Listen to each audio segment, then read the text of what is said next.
Good evening, everybody. Thank you for coming. It's 7 o'clock sharp.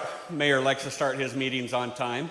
So appreciate everybody coming. Welcome to the State of the City. We're excited that you're here with us tonight. We've got some special guests tonight, and before we talk about them and introduce a little bit about tonight's festivities, you'll notice on your sheets and out at each of the doors is a note card.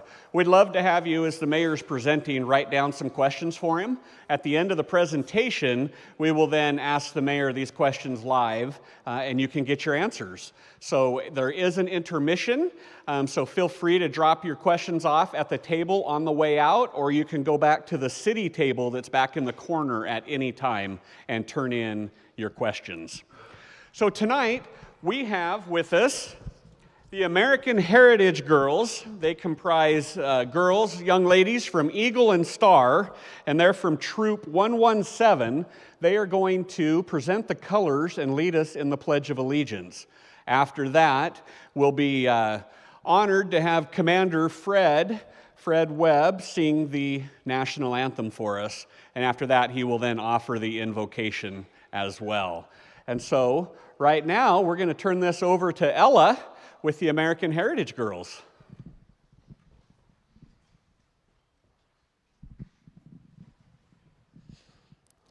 Color guard attention. Troop attention. Troop salute.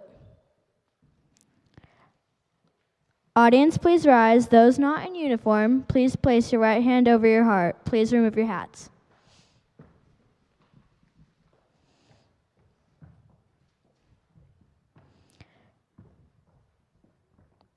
Color guard forward march.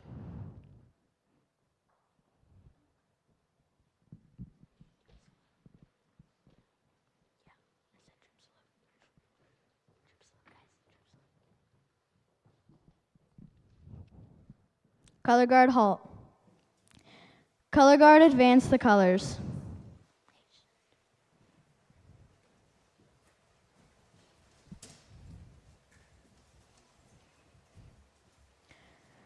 Color guard, prepare to post the colors. Flag bearers, post the colors. Color guard salute. Please join me in reciting the Pledge of Allegiance. I pledge my allegiance to the flag of the United States of America and to the republic for which it stands, one nation, under God, indivisible, with liberty and justice for all. Ready to. All salutes are dropped.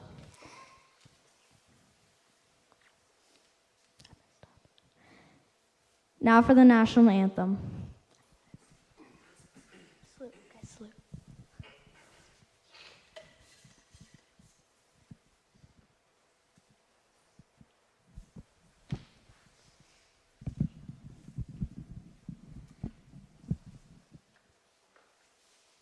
Oh, say, can you see by the dawn's early light what so proudly we hailed at the twilight's last gleaming, whose broad stripes and bright stars through the perilous fight o'er the ramparts we watched were so gallantly streaming, and the rocket's red glare, the bombs bursting in air, gave proof through the night that our flag was still there.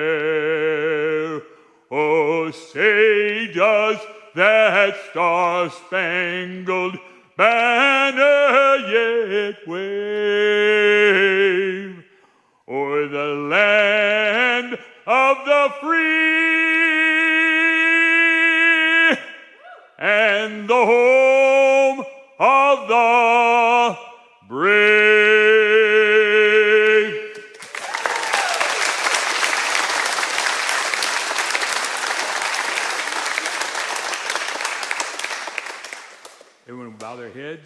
cover.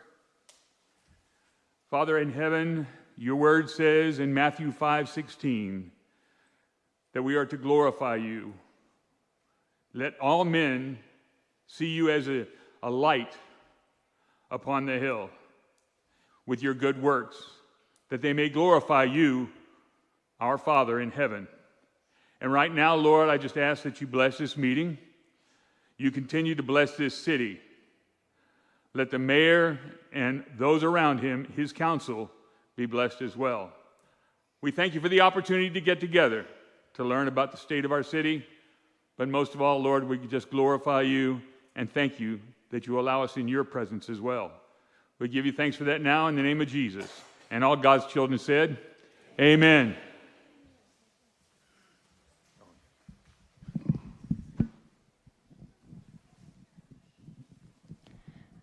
Color Guard reform.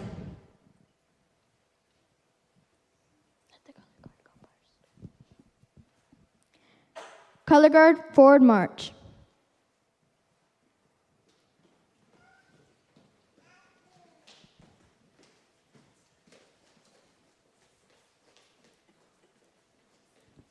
Color Guard halt. Color Guard dismissed. Troop at ease. Audience, please be seated.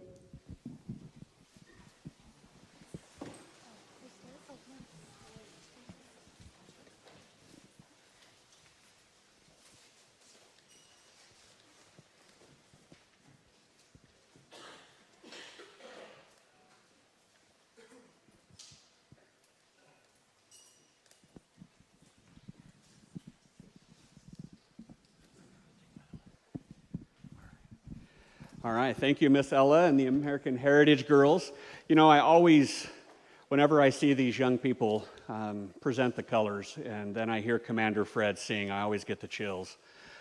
Commander Fred Webb from the Middleton Star, American Legion, Post 39. So we thank you, Commander Fred, for sharing your talents with us, and for you, young ladies, and for you leaders of these American Heritage Girls, to train them up so that they understand the importance of the American flag.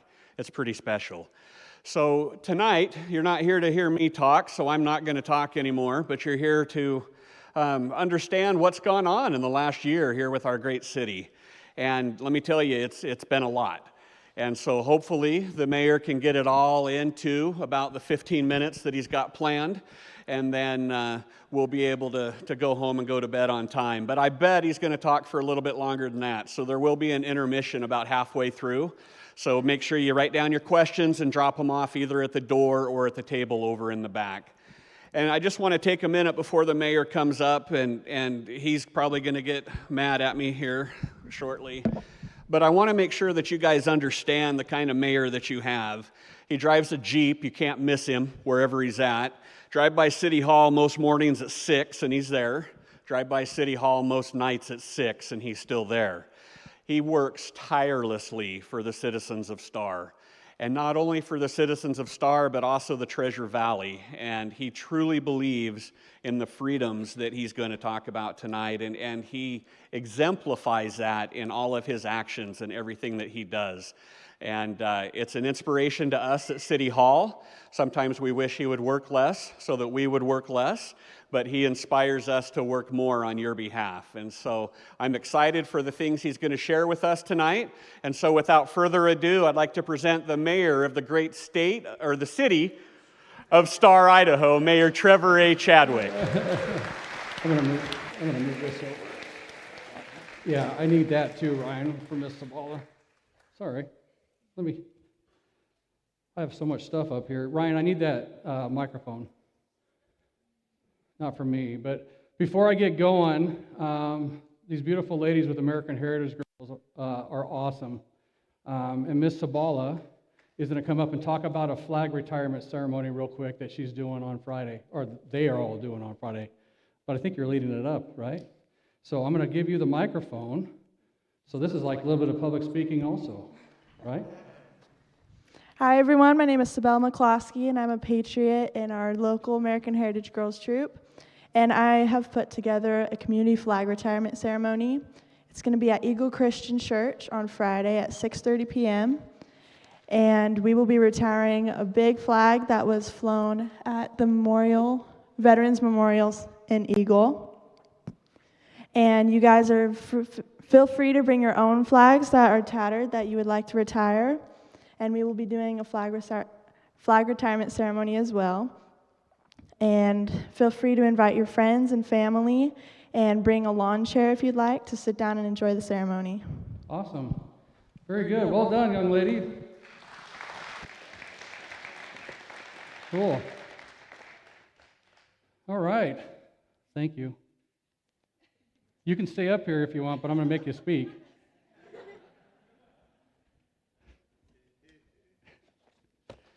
All right, we're going to get this show going. Let's see if I can make things work here. I'm not sure. Let's see. There we go. Oh, one too many. I got to remember it goes fast. So we're going to talk a little bit about everything about STAR tonight, and then like Ryan was talking about at the end, I can answer any questions that you may have. I'm open to questions all the time. I'm open at City Hall to ask questions too. I think it's important, especially with our community as much as it's growing. First of all, though, I want to introduce to you your other elected officials. I think our city council's sitting in the back or somewhere back there. If you guys want to stand up for me real quick. It's definitely not the all-hair team. So we got Councilman David Hershey, Councilman Kelvin Nielsen, Councilwoman Jennifer Solmonson. Councilman Wheelock is out of state right now, otherwise he would be here. He was very bummed that he couldn't be here tonight. So these folks are the ones that make everything work for you. In our city hall, we also have a city clerk, and we actually, this year, we decided to break out our city clerk and city treasurer position because of how much we're growing and all the details that have to go on. And so we have a new city clerk. Her name is Shelley Tilton. You may recognize that name. She was the clerk, an elected official out of Jim County, and we were able to bring her to the city of Star, which is phenomenal. She's very well respected in the state and is going to help us as we continue to grow. And then we have our deputy city clerk, Ms. Kelly Martin, our city treasurer, who's brand new, Ms. Michelle Meyer. I think she's here though, right? I don't think Shelley could be here. So just real quick, let me back up on the clerk thing. Shelley's only with us part-time because she's in charge of the elections in Jim County, and it's very important that she's there, and we understand that, right? Our election and making sure everything is good and clean is very important to all of us there. So that she couldn't be here tonight because of some functions with that going on. But Michelle, where are you at? I saw you raise your hand, I thought. There she is, right there. That's Miss Michelle Meyer right there, our new city treasurer. In the state of Idaho, only 3 positions in the state are required to be appointed by the city council. And the city clerk, city treasurer, and the city attorney are those 3 positions. So those positions are pretty much protected positions in the state of Idaho. Then we have our deputy city treasurer, Meredith Hudson, who continues to work tirelessly on the finance stuff for us with everything that's coming in and out of our city. We also have our IT director, Shane, which we share with our Star Fire and Star Sewer and Water. We save money that way, and we get some amazing services, and then things, even though those are 2 separate taxing districts from the city, we could do a lot of the same things because of how he's integrated things together. So it's very good communication work for us. And then Miss Dana back here, you can stand up, Miss Dana. She's my public information officer. She has to put up with me every day. And she tries to, I don't know how many pages she cut out of my thing because there's a lot of slides, but she tries to keep me going on a day in and day out basis for the city. So Star through the years, we have some pretty incredible growth here in Star. How many of you guys have been here since 2020? Or who got here in 2020 or to today, right in here? You look at that, a lot of folks moved here in this community from 2020 to today. A lot of people want to be part of what we have going on here in our community in Star. And when Ryan talks about the freedoms and whatnot, I truly believe in that. I am a son of the American Revolution. I have a great-grandfather who fought in the American Revolution, okay? The Constitution, this is a Constitution that my dad gave me, is very important to me. And I get a little emotional because he passed away this year, and he's the driving factor in who I was and who I became in this position. I'll suck it up here in a minute and not do that. So if you look at the city of Star and our 2024 Compass numbers, we are at a population of 20,370. That's a lot of people for a community that just became a city in 1997. So we're coming up on our birthday on December 10th, 1997. But if you look at the Treasure Valley as a whole, between Ada and Canyon County, we have 822,000 people in the Treasure Valley right now. There's projections that Ada County is actually going to grow to about 1.2 million, or not Ada County, the two counties together will grow to 1.2 million by 2050.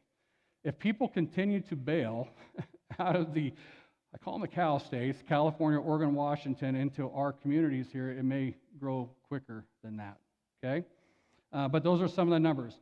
And just so you're aware, if you want this information, it's going to be posted on the website probably later this week. Dana? Yeah? So you can have that.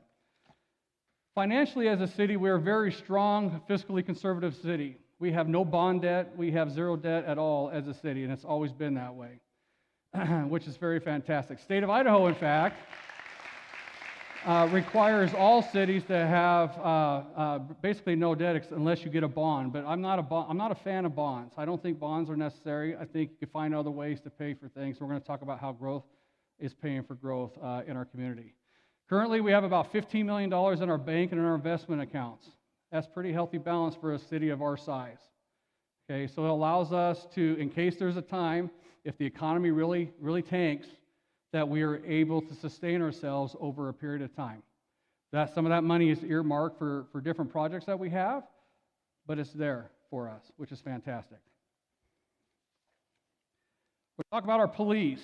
City of Star's police, we are very pro-police in our community, and it shows with how low our crime rates are compared to the rest of the valley.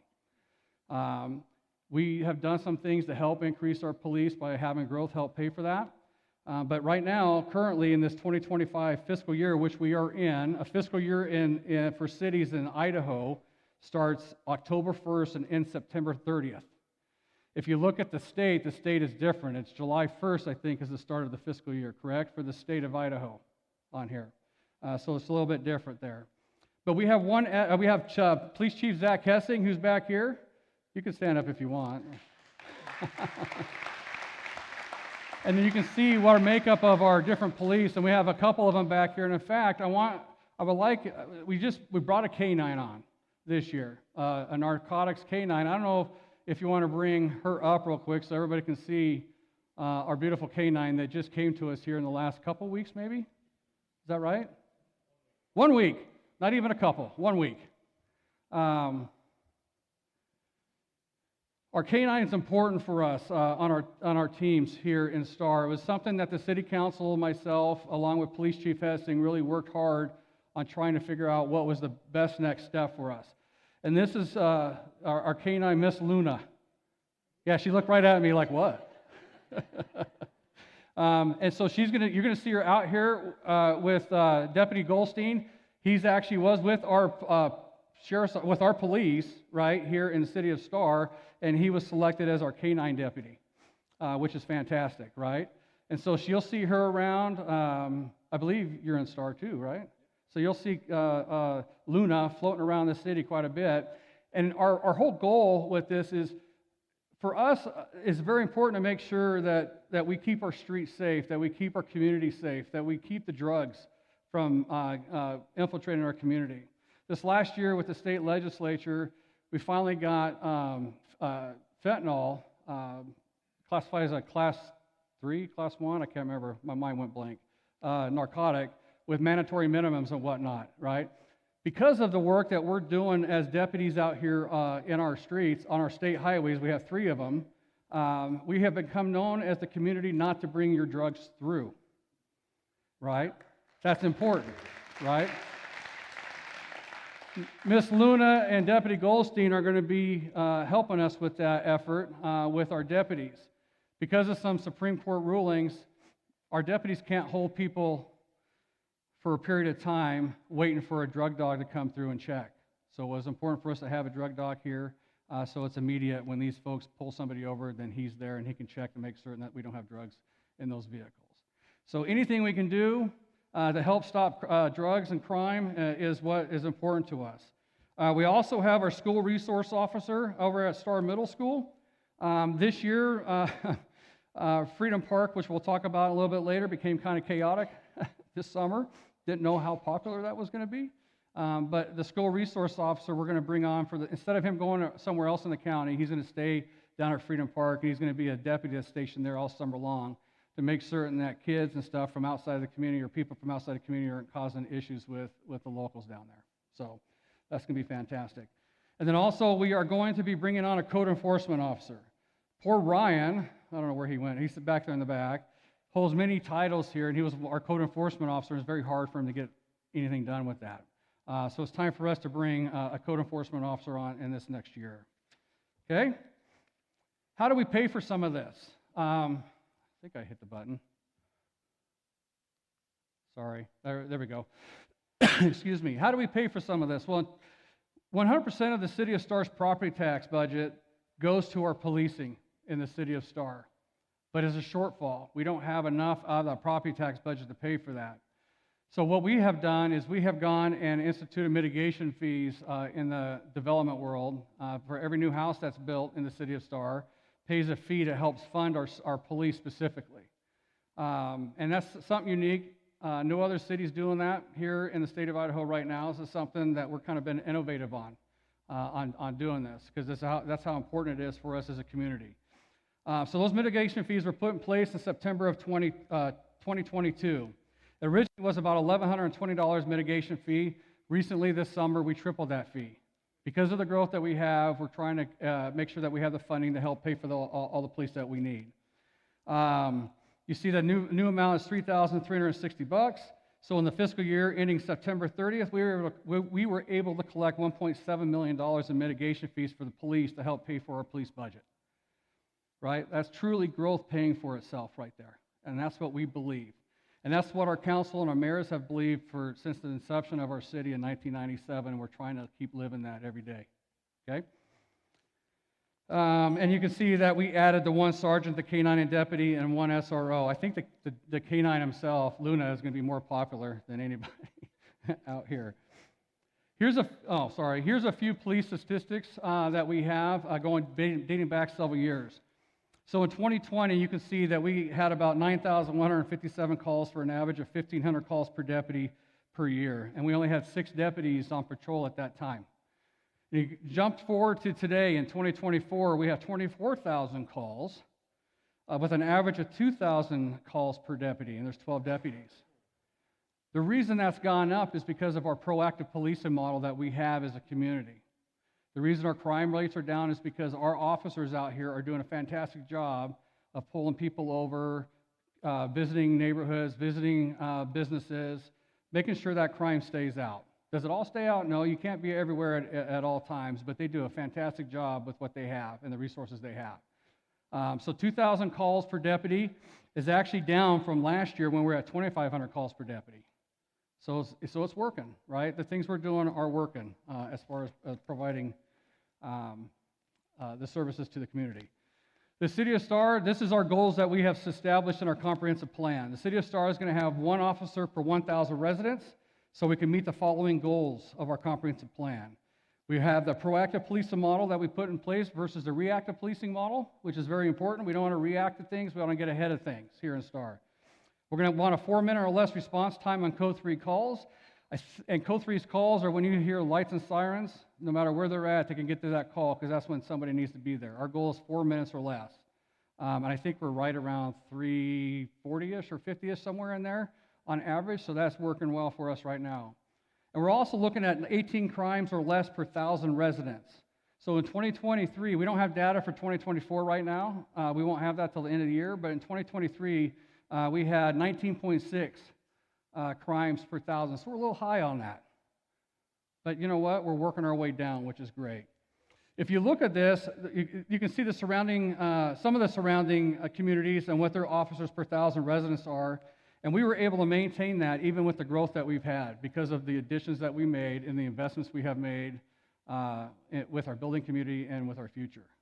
So that's really good that we're at 1.02.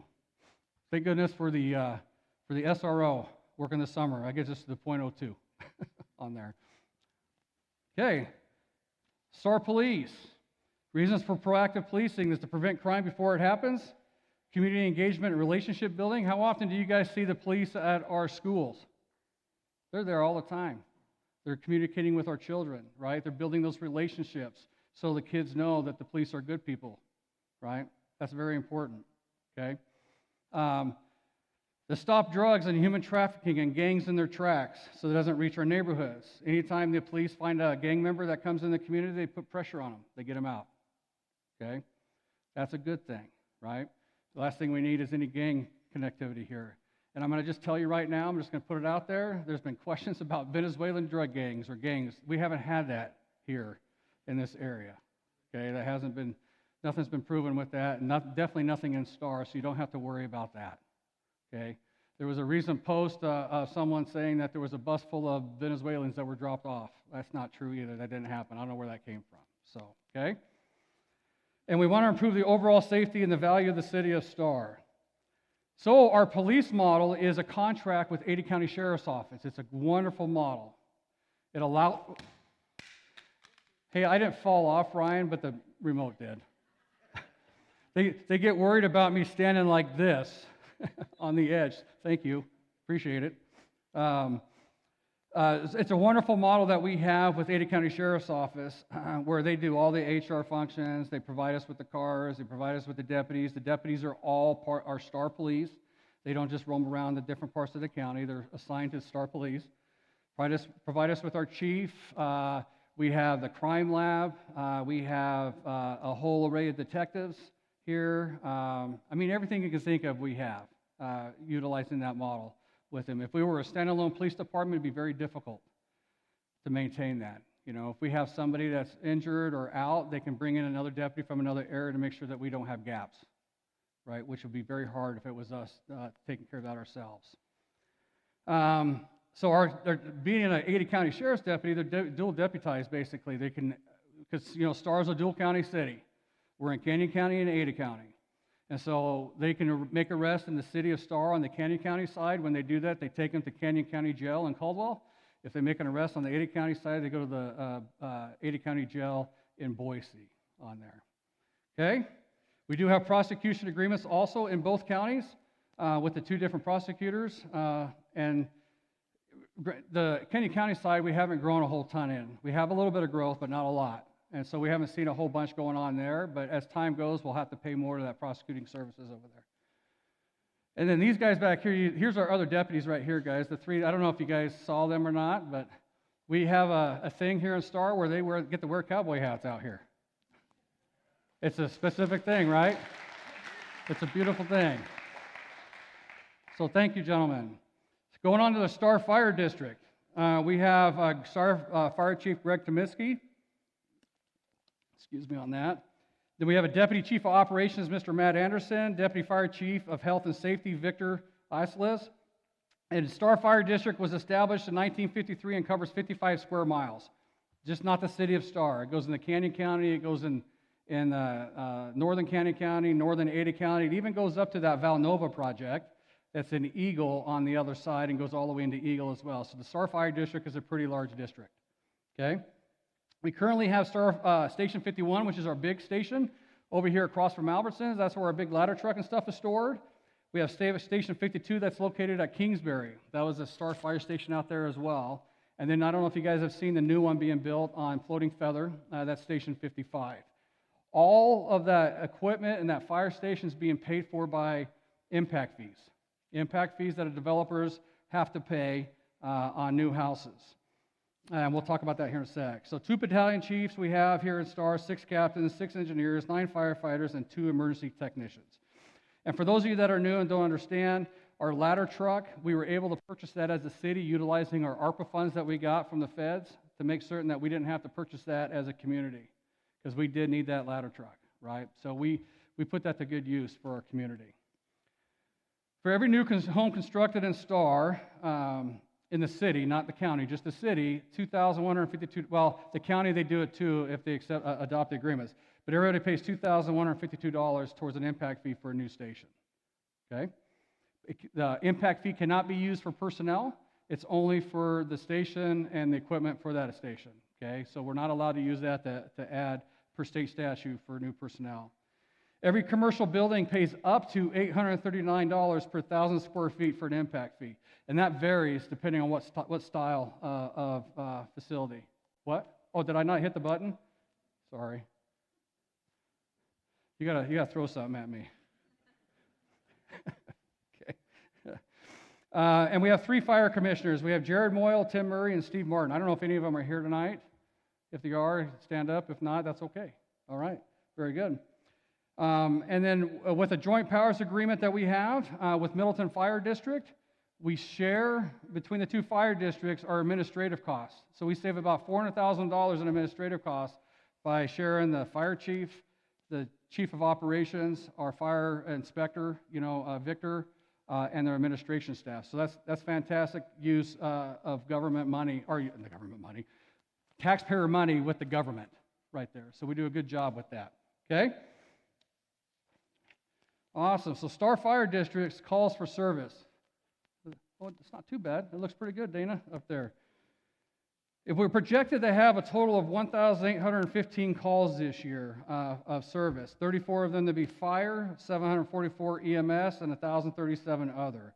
And that other, guys, could be replacing your batteries in your fire alarm. If you're not aware, our Star Fire District will help you replace your batteries if you need help. And I suggest you do it because your life is worth more than their time coming out there to put them in. Okay? So I just want to encourage that, especially since we're coming into the winter months. If you look at 2023, we had about 1,747 calls for service, so we're increasing little by little per year. From 2021, 2022, we kind of doubled. I mean, that's the time that we hit some serious growth, a growth spurt here in the city of Star. Okay? So combined calls with the Middleton Fire District, because they help each other on calls depending on where it's located, you can look at that and see that we had 2,387 up to September 15th, and in 2023, the total number was 3,078. Also with our fire, we have put mitigation fees in place for them as well to help pay for personnel, but it's not an end-all because it's a temporary solution for them. The difference with a fire district is when you bring on a station, you have to hire 9, a minimum of 9 firefighters. You just can't hire one. He can't do everything by himself, or she, right? On the policing side, we could do 1 at a time, or a combination thereof, right, on that. So the city has asked the Building Contractors Association to help. Again, we updated those mitigation fees for fires, $3,600 for every new house built to help pay for personnel on there, okay? And mitigation fees are a temporary solution and not a permanent solution on public safety, just so you're aware. It's just something that we can do. It's a one-time fee. But we're looking at options, and we're working with Speaker Moyle, who's here in Star. We're working with those guys on trying to find a solution to help fund our public safety as we continue to grow. Our Star Sewer and Water District is a very, very good and clean system and district here. We have amazing staff of folks that work there. They have a high-tech and efficient water and sewer system. They haven't had any violations in the past 7 years. That's pretty incredible when you look at that.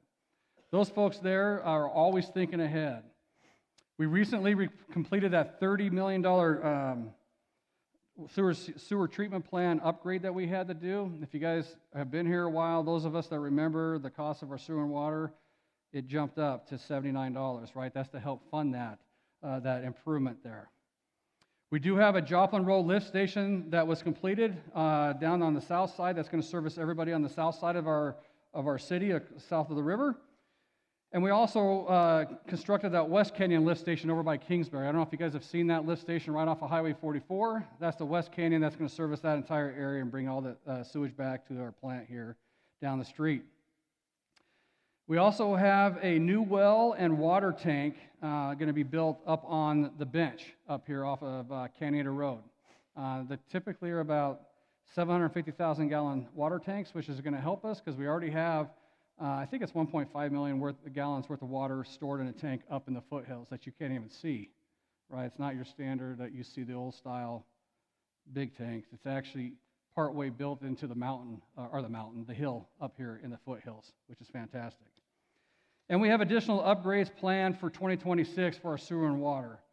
Every year, there's a lot of factors that go in place. Obviously, growth goes into play with that, but there's new regulations that the federal government puts on these folks as far as the type of water that's discharged that creates challenges.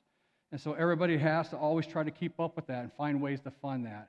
Sewer and water, they also charge interceptor fees and all these different kinds of fees to new growth to help pay for future development and growth of those stations, right? So every aspect of our community is looking at ways to make growth pay for that. Per IDWR, STAR has been positioned very well with the aquifer that our city utilizes. And there's some brief numbers there for you. We have currently a net result of about 42,000 acre-feet of water adding to our aquifer every year out here. An acre-feet of water is a lot of water. No, I don't want to. Sorry. There you go. So we have 42,000 acre-feet of water. Now that number is likely to change because some of this data is several years old, and we're hoping to get the updated data with the growth that we've had, right? But right now, that's the information that we have going into our sewer and water. So it's pretty, our system is good, all right? If anybody has concerns about not having water or enough capacity in sewer, we have it. We're not struggling right now in the city of Star, okay? If anybody's had the pleasure of digging about 3 feet in the ground, you find water here in Star, okay? Now, the challenges we face, if you hear about wells running dry in different parts of our valley, well, that's true.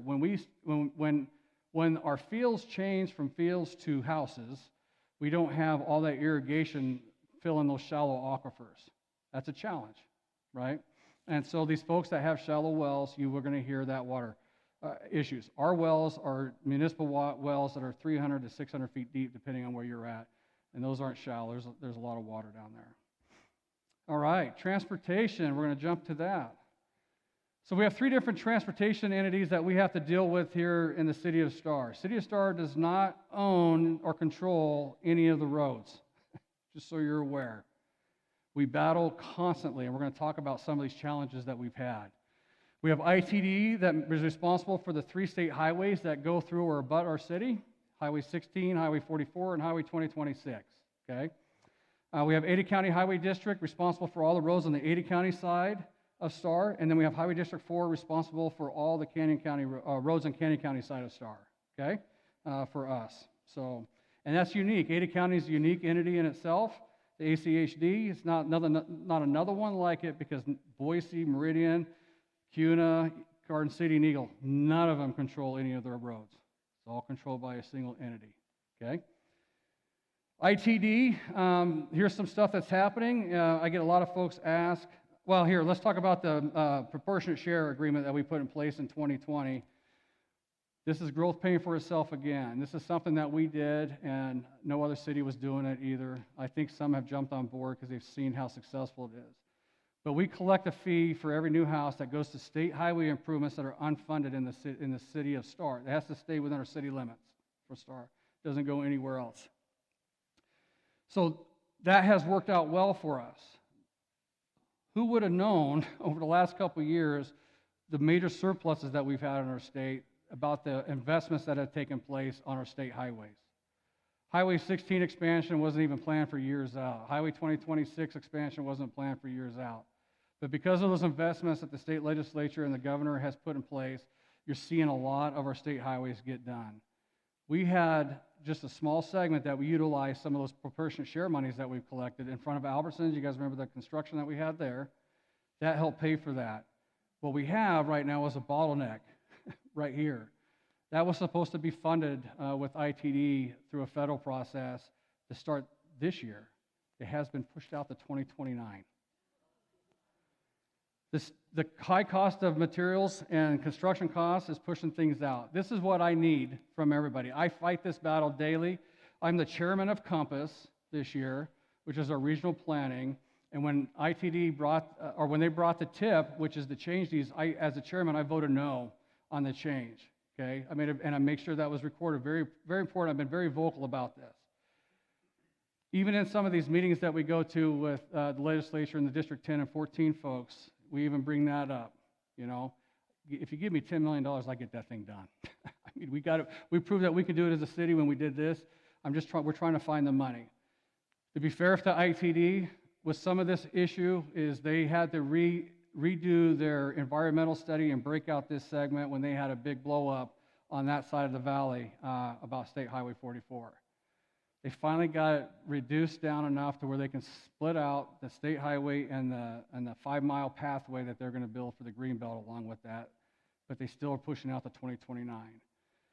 So I'm going to ask everybody, if you can, just reach out to the city, reach out to Dana, and I want us to, I told ITD I'm doing this, so this is not a surprise. I want us to all reach out to Julie Delarenzo, our representative for our district, for ITD board, and tell her we need to move that up, because this is a problem. We have over 20,000 vehicle trips a day that travel on this portion in Star on that 2-lane section of road. Almost 70% of them today come out of Canyon County. There's only one bridge between us and well, there's two, a little rinky-dinky bridge, but one main bridge in Middleton that's a 6-mile stretch of getting people south of the river. So of course everybody's going to funnel this way. And so I want us to reach out and just make it very well known that we want to get this project done, right? Let's find money and just try to free it up and get this project completed for us here in Star, because it's important for us to get traffic to move. But we as a city, we've been fighting it like crazy to try to make that happen, okay? All right, let's jump on here. Let's see. Highway 16 expansion, you guys have seen that. That's amazing how that process works. Excuse me. They sure are putting down a lot of concrete right now up there, right? And that was a heck of a process on their part. When the state released the funds to be able to get that project moving to the freeway, they had a lot of work to do, and they got a lot done in a short period of time as far as buying right-of-ways and things like that. You are going to see ITD originally was just going to do the overpass at 44, where 16 goes over 44, and we won't have a light there, it'll be an overpass. It was just going to stop there and go up, right?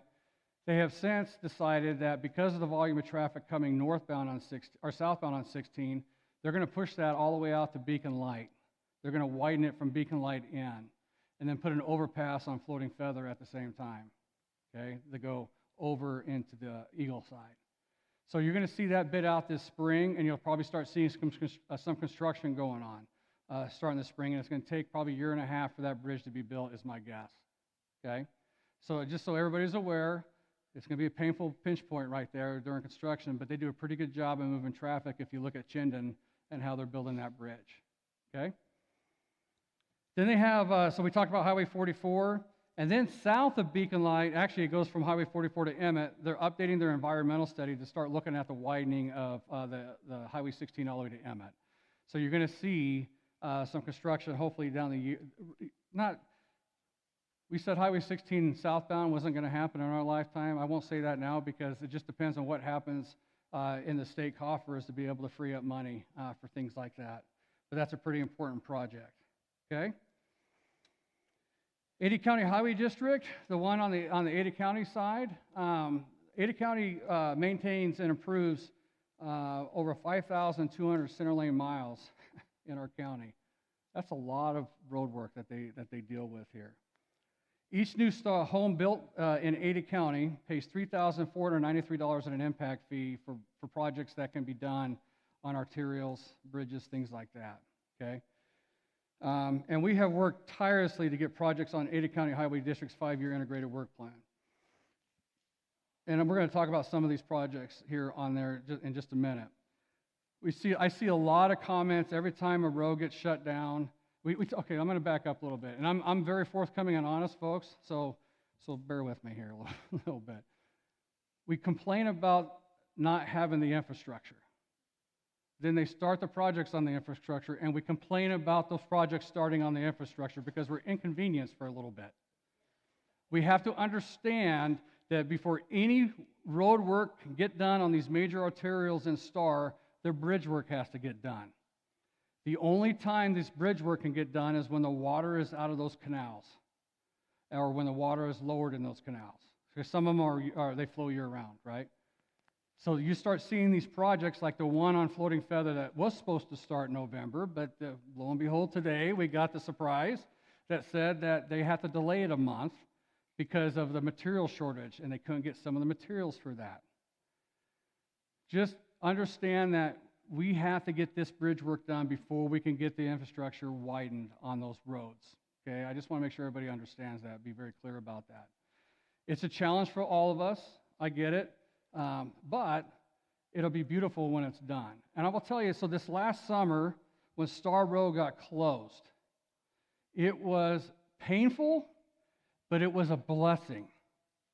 And the reason I say it was a blessing, it provided ACHD with enough information to realize that they can't, when they redo Star Road and they replace that bridge, they can't shut it down completely for 2 years.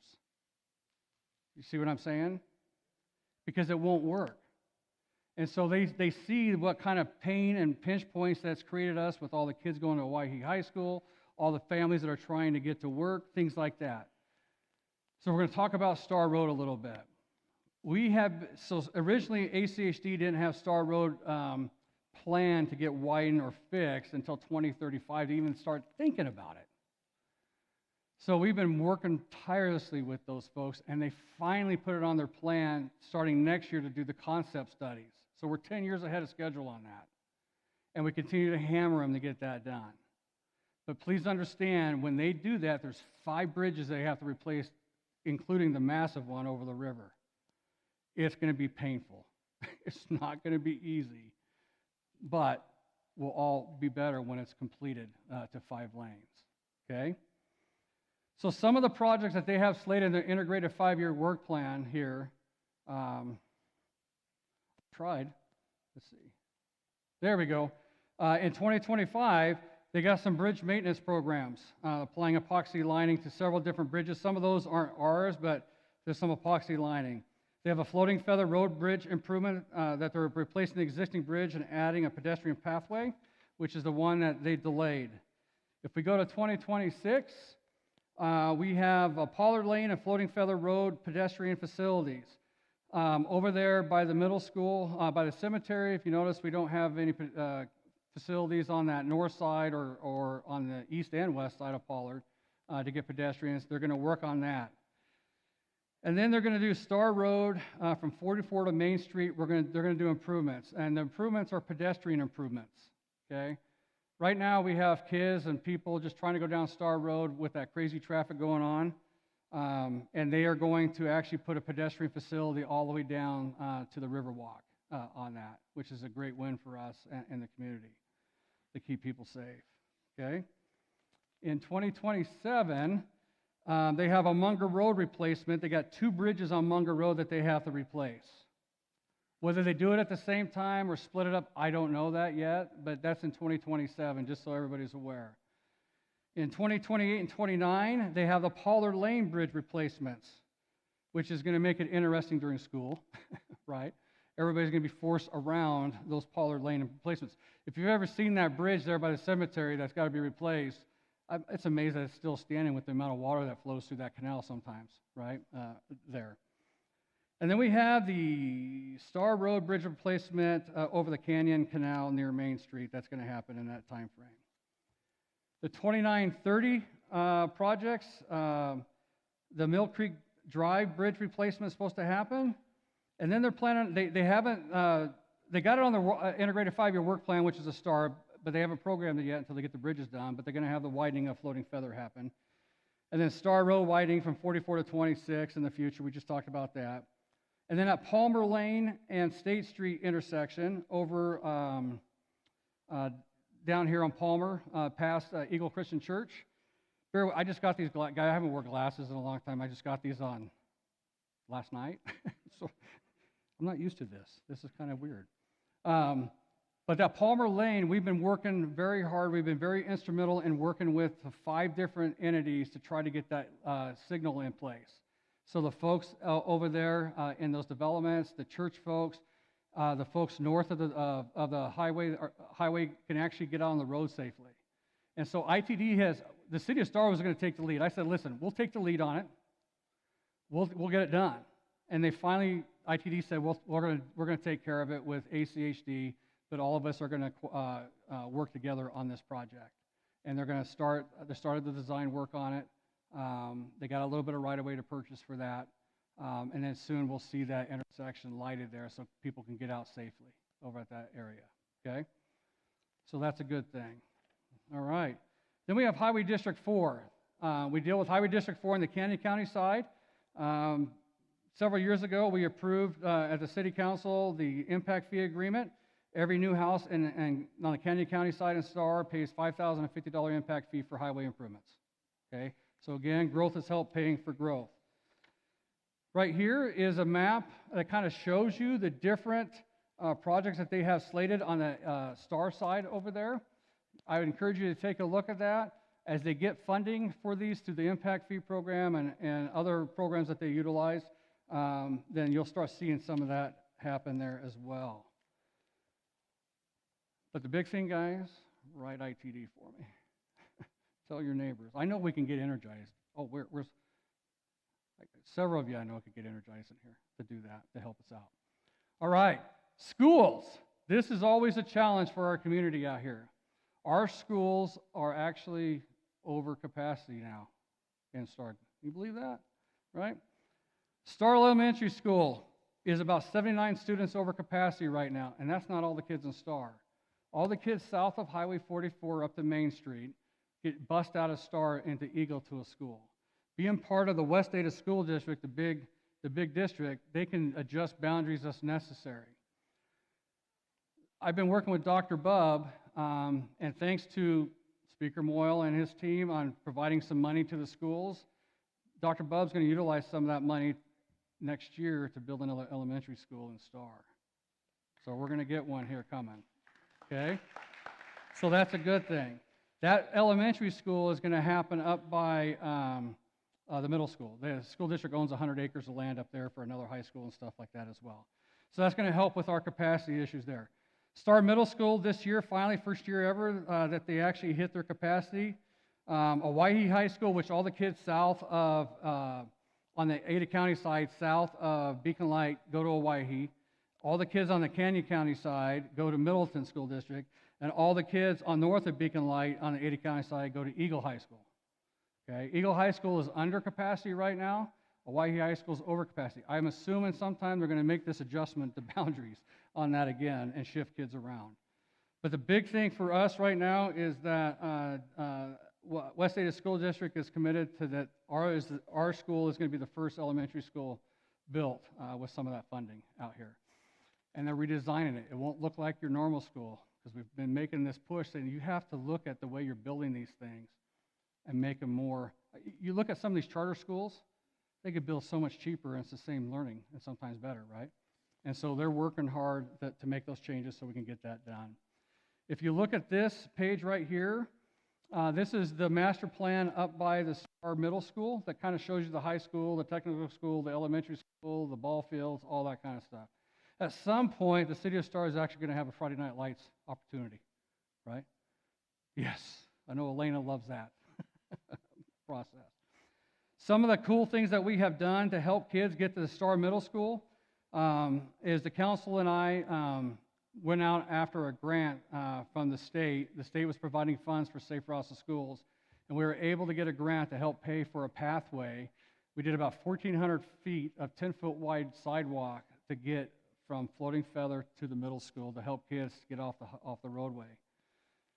But thanks to the landowners that are up there that worked with us more than anything to provide us with those easements. They gave us 12-foot wide easements through their properties to allow us to get these kids up there.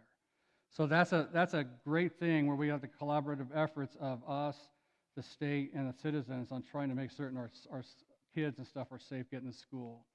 If you notice, ACHD followed suit. They saw that we were getting this done.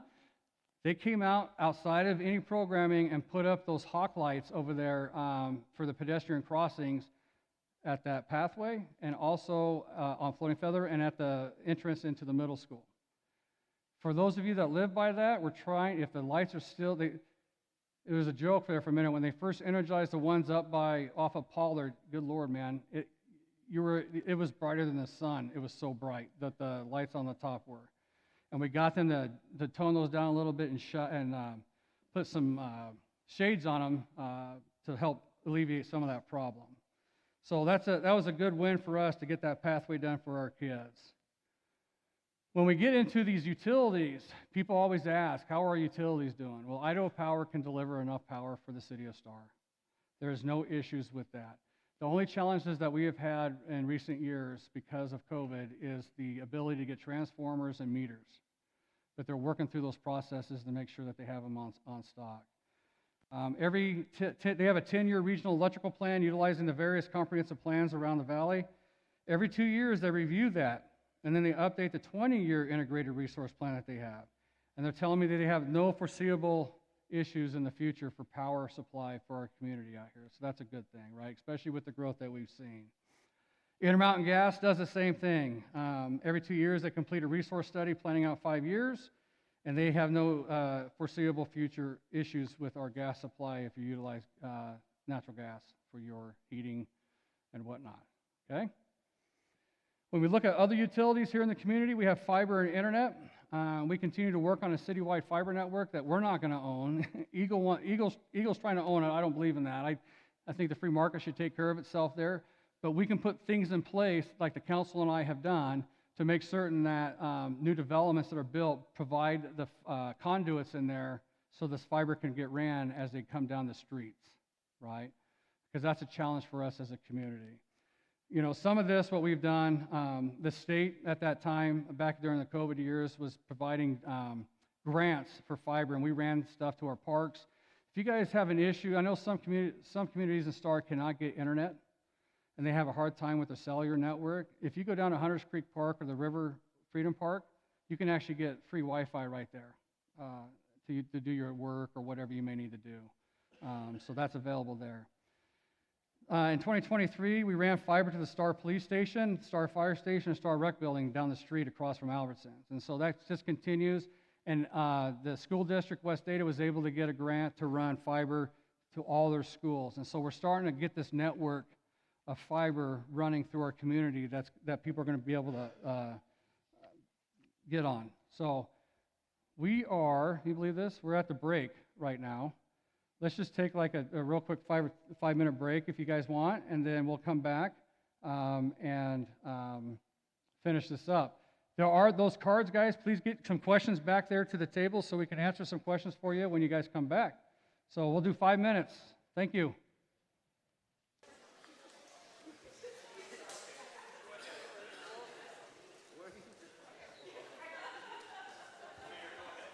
We'll get everybody in here.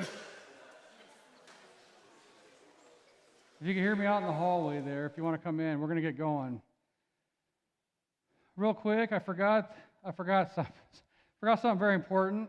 I don't know if I'm going to be let back in my home, but I forgot to thank my wife, Amber, right here. So thank you, Amber, for letting us do this. Also need to thank LifeSpring Church for letting us have this venue every year to do this. It's awesome. So thank you guys for doing that. And then there's a couple elected officials in here I just want to introduce you to. We have Commissioner Rob Beck from Ada County. He's back here in the back on the left, or your right. And then we also have Councilman Mark Christensen from Middleton, the city of Middleton. He loves us here. Anybody else here elected? Okay, all right, very good. So thank you, everybody, for that. Again, I apologize, Amber, for not thanking you at the beginning. She does, if you guys ever watch stuff, we go jeeping all over the place all the time. And her big thing for us is to get out and get me away from the phone a little bit, right, and chill out. And so she's keeping me sane, which is awesome. So thank you for that. All right, we're going to talk about development services and some of our planning here real quick. This is our development services staff, growing as fast as we're going. So these are all of our development services staff. I think we have our planning and zoning administrator, Sean, here, our assistant city planner and code enforcement, Ryan, planning department assistant, Barbara, city engineer, floodplain administrator, Ryan Morgan, he's back there, assistant city engineer, Tim Clark. Then we have 4 permit technicians. They deal with all the permitting, the inspection stuff, everything like that. We have Mr. Eddie Gomez, Cindy Tinker, Danny Stark, and Rebecca Doyle. And then the billing official that we brought in, I think Kevin's here, I think, right? He's back there in the back, Kevin Pitt. And then building inspector Rick Winnick. So those guys do a ton of work for us in the city. Here's some of the stuff that we have been doing for city planning. I'm gonna look at my sheet here. We actually did an actual comprehensive plan overhaul back in 2019. We were so overdue at the time. But we've also done updates in 2020 and 2022, and we're actually going to go do another update to our comprehensive plan here this next year. I don't know if all staff realizes that, but it's a process, right? So good luck with us on that. We do land use fee schedule updates. We need to do updates to our land use costs to keep up with inflation. We did that, I believe, in, 2022, and we're going to do it again here in 2025. That way we can make certain that growth is paying for itself. We did a complete city code overhaul back in 2020, and we did an update in 2022 and again this last summer. Anytime, you don't know what you don't know until something happens, and sometimes we like, oh man, that's horrible, so we got to fix that, right? And so we do a very good job of looking at that and trying to get those updates done as we need it. So you may see a development that you don't like. I promise you we probably didn't like it either, and so we make some adjustments to that sometimes, right? And then we did an economic corridor access management plan. That's our E-Camp is what we call it. That's about our roadways and whatnot. Every year, it looks like we do an update on that. We have a beautiful South of the River plan that was completed in December 2021. We're going to talk about that in a minute. The CBD architectural overlay, we'll talk about that. And we have a Pathways Master Plan that we completed in 2022, and we're actually putting the planning documents together because we're hoping to connect our entire city north, south, east, west, right? And so we have a consultant on board. They've been working on it for a year. We have a committee that's been very active in it, and that's coming up for adoption on November 19th. So we're going to have a public hearing on it. I encourage you guys to go look at the documents and provide feedback on that public hearing for that, okay?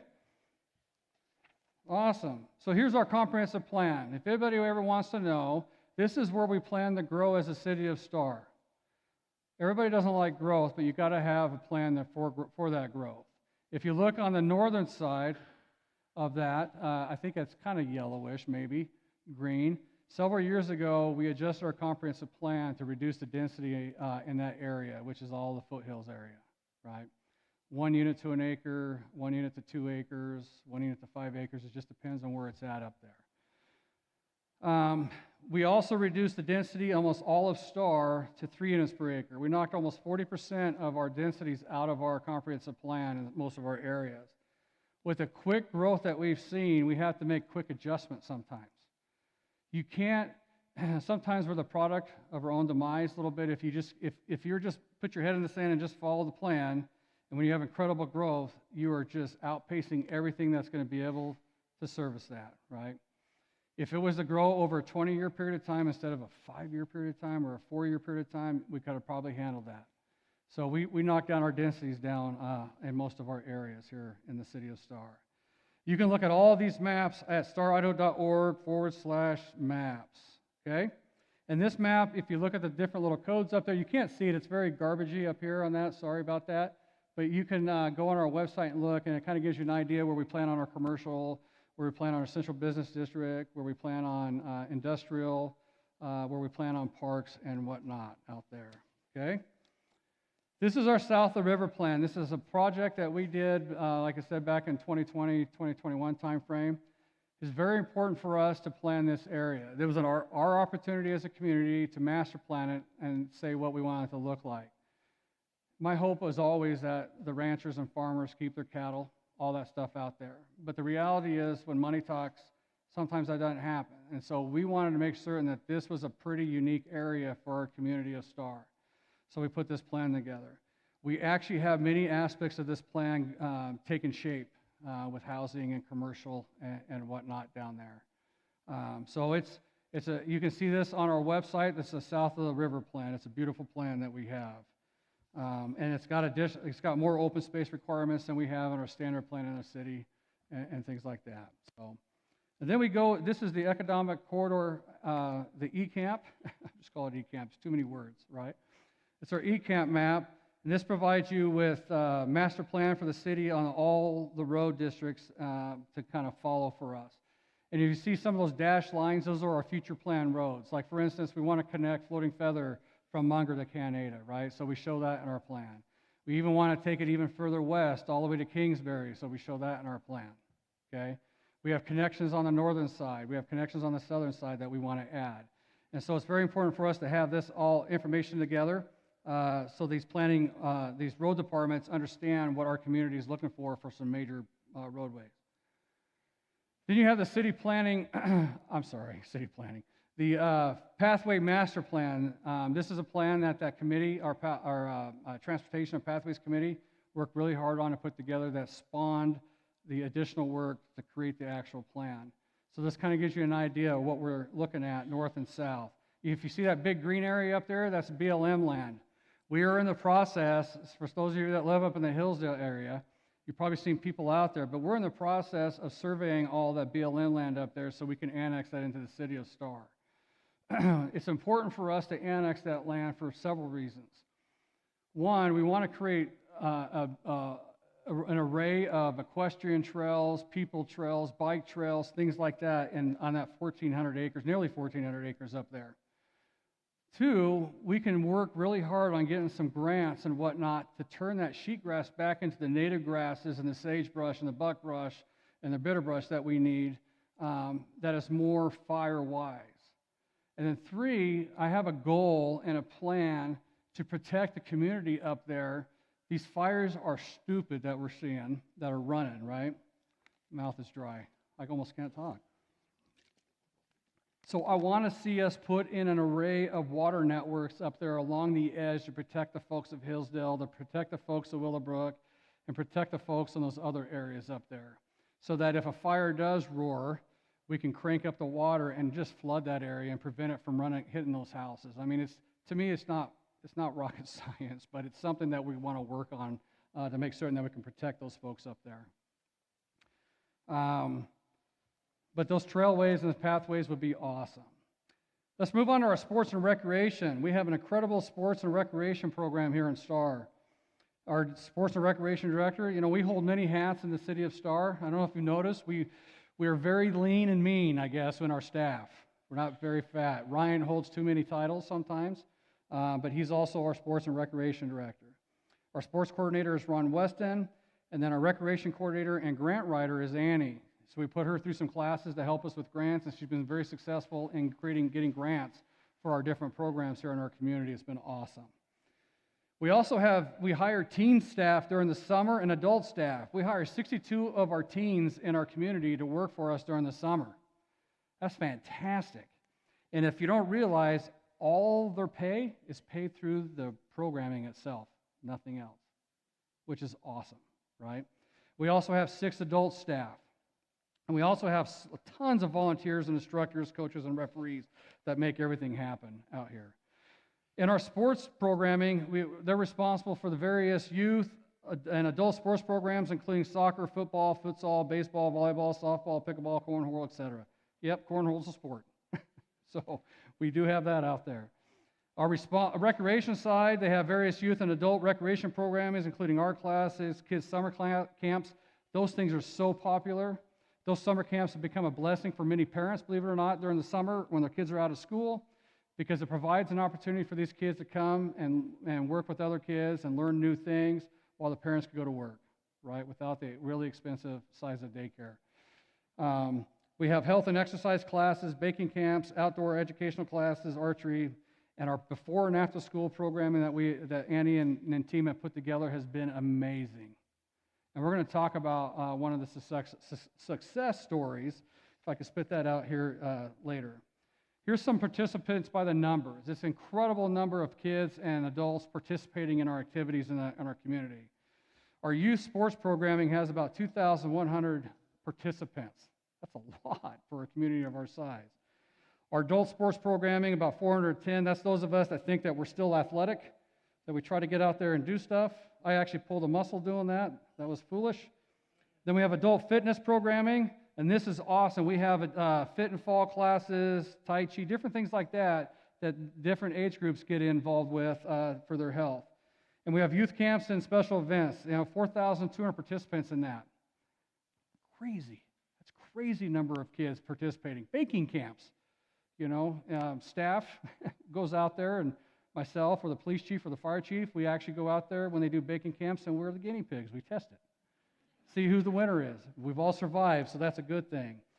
And our before and after school program, we got about 100 participants in that, which helps out families quite a bit on there. Then we have a pretty robust parks and building maintenance team. Okay, we have they're responsible for maintaining 5 city buildings and 111 acres of parks. That team right there that you see is not a big team that does all of that for your community. So give them a round of applause if you can, because they do a great job out there. We have Bob Little, who are parks maintenance supervisor over here, Lonnie Carlson, Antonio Chaidez, Matt Yoskovich, Clinton Reed, Andrew Meyer. We have Aladdin, our newest, and I'm sorry, Aladdin, I'm going to just say this. Aladdin is a true American hero. So I want to let you know that. Aladdin works in STAR. He was an interpreter for the United States military in Iraq, and he was severely injured in Iraq. He is probably one of the most patriotic people that I've ever seen. He has a fake leg that has got American flags and stuff all over it in Eagles. So if you guys want to thank him, because I thank him every day as a former Army guy about that. And then we have our custodial engineers, Maria and Cleo. They do all the cleaning of all these facilities, and they always do it with a smile on their face. So thank you if they're here. I'm not sure if they are, so thank you. And then here's our comprehensive plan. Our comprehensive plan is a planning document that tells you a little bit about everything that you want for your city. And Councilwoman Salmonson did a really good job of really updating that, the park section of this plan with what we want and what we need, and we adopted that to our plan. So currently, right now, we have a Freedom Park, which is 69 acres. That park is not completed yet. We're hoping to have that completed this next spring, this fall, but opened up fully this next spring.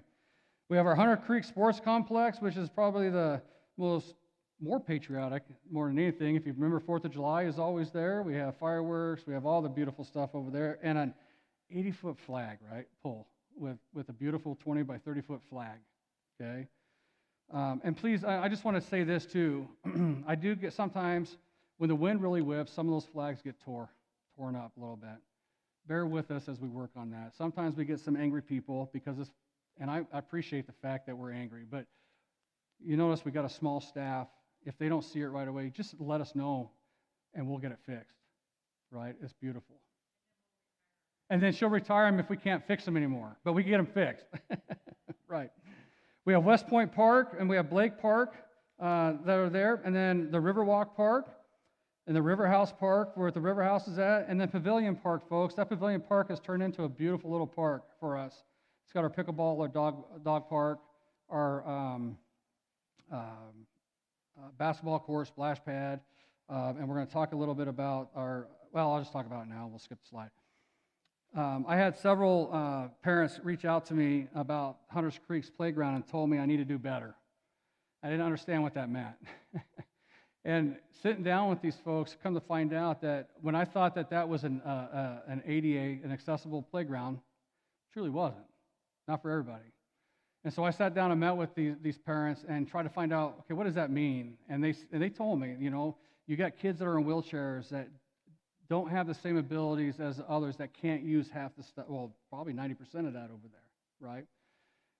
And I had them pick out of a book, okay, what do you want to see in this playground? They showed me what it means to their kids to be able to utilize their wheelchairs to do a slide or go on a zip line in a wheelchair, or be able to get into a swing, or fully access the playground units there. The council and I worked on this and improved it, and we're going to have a fully adaptable playground over in that park open in November, which is awesome. And then I find out, I didn't understand a lot of this. Parents were very concerned about a fence, and I didn't understand what that meant. Why do you want a fence? Well, it's because you have kids that are runners, that I didn't realize that was a thing. And so we're actually got a fence that's going to go around this park so these folks can have peace of mind knowing that their kids are there playing and not have to worry about them going in the street. And they're all excited. They couldn't believe that we did that as a city. But it's going to be a go-to place for a lot of our folks to make sure they have the full capabilities of being able to play out there. And that's over there in the Pavilion Park. Freedom Park, you know, we have the Dockzilla out there. That jumping platform, a year ago, a little over a year ago, summer, we had kids climbing on that shade structure at that, trying to jump over the cross of that, getting into the water. And I'm like, hey, someone's going to hurt themselves on this thing. And so I asked them, if we built you a diving platform, will you stay off that thing? Well, it worked partially. We had some kids jump off and get hurt because they missed the water and hit the dock, right? But for the most part, everybody was playing on that jumping platform. It got used so much that we had to redesign it. I had a concerned parent call me because they were kayaking, and they saw a little hairline fracture in the base structure. So that's why we shut it down and pulled it out, if you heard about that, and rebuilt that thing so it's like a tank. Because you got kids up there reefing on it, jumping, doing all sorts of crazy stuff. So just so parents know, we do look at that kind of stuff to make certain that it looks good, and Bob's crew will be looking at that more and more as we go on. If you look at this picture on the right-hand side, we have several shade structures out there, and we're trying to preserve some of Star's history in those shade structures in the designs.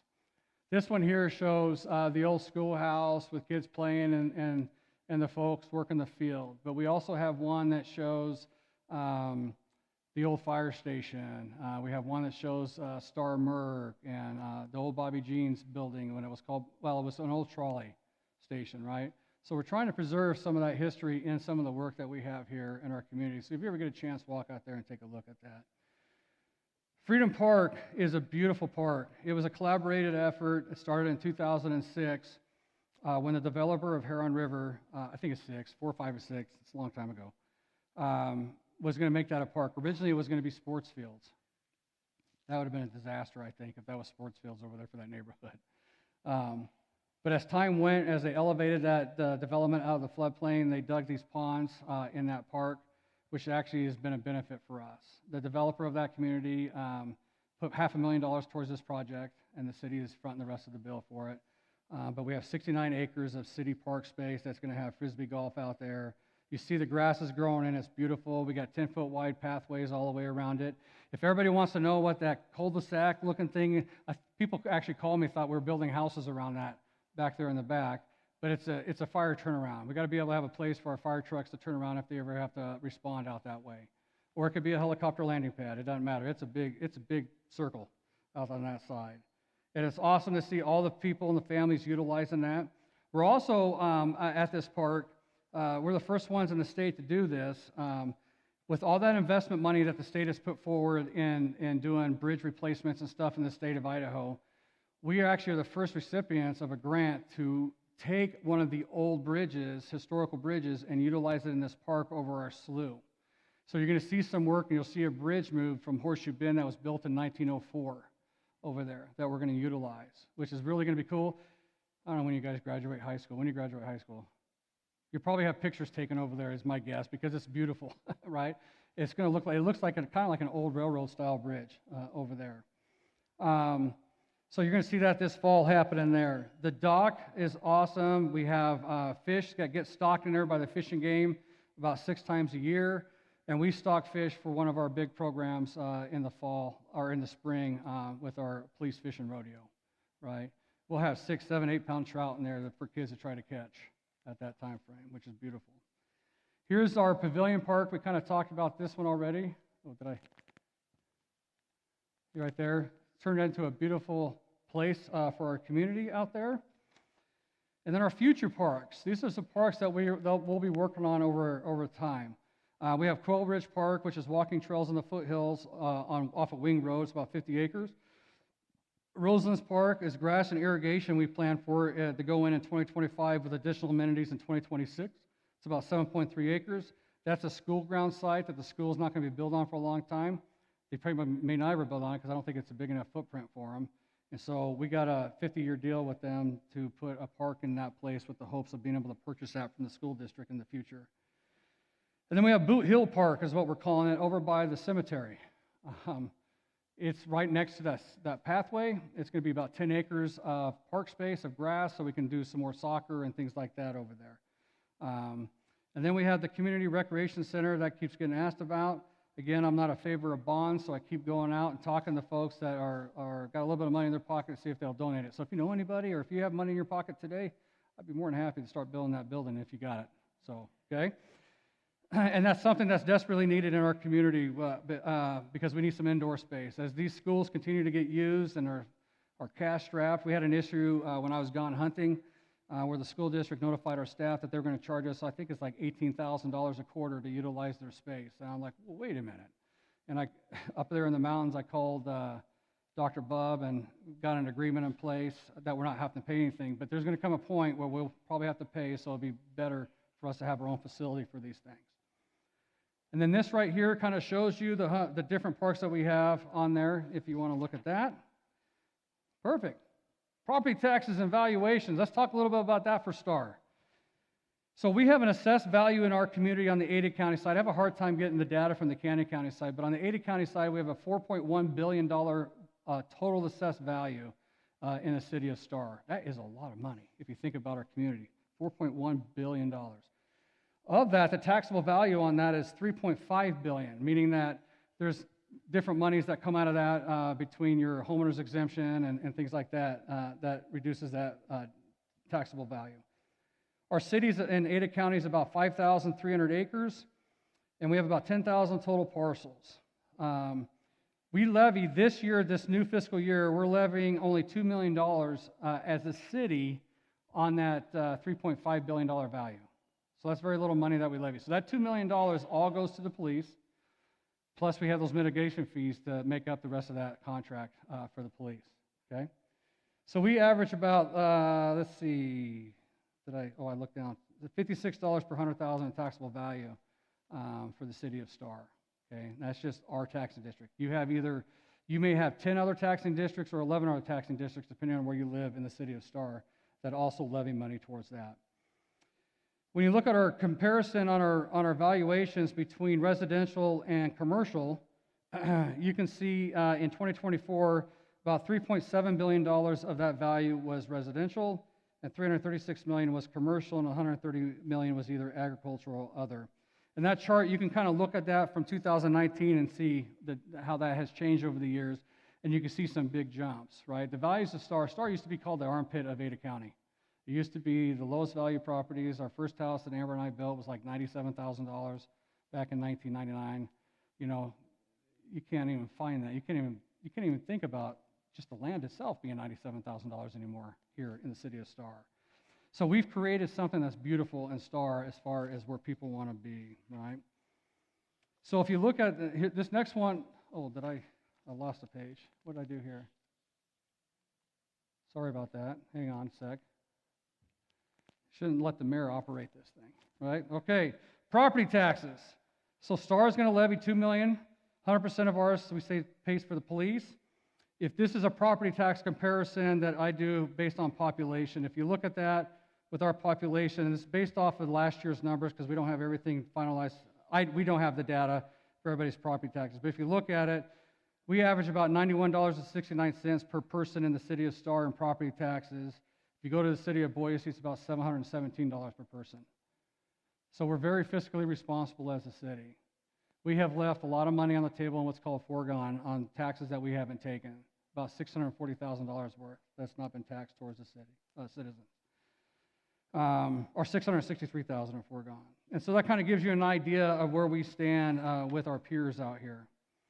When we talk about property taxes, we used to be so heavily reliant on the residential community to pay the property taxes, regardless of what district it's in, right? 11 or 12 districts.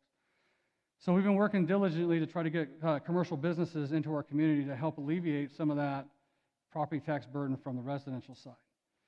So back in 2022, 2023, we were about 95% reliant on residential and only 5% on commercial. You turn it to today, we're only at 88.88 reliant on residential, 11% commercial. So we're starting to see that switch a little bit, and we continue to work on that to try to alleviate some of those tax burdens.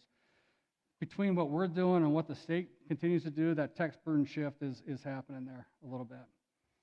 We want to be around 70% residential to 30% commercial. That's a good, healthy ratio on there.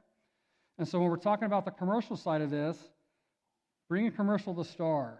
There's 3 reasons for having a strong commercial base, and we haven't had that.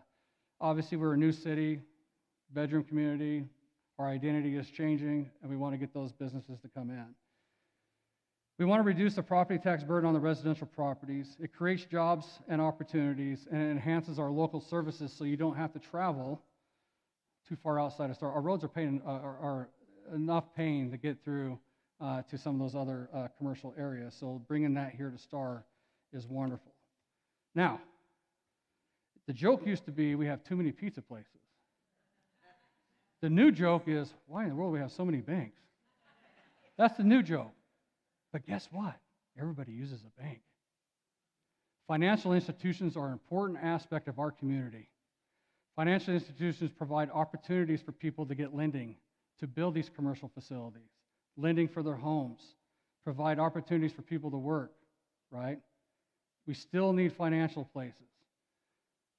They obviously see value in the community of Star, right?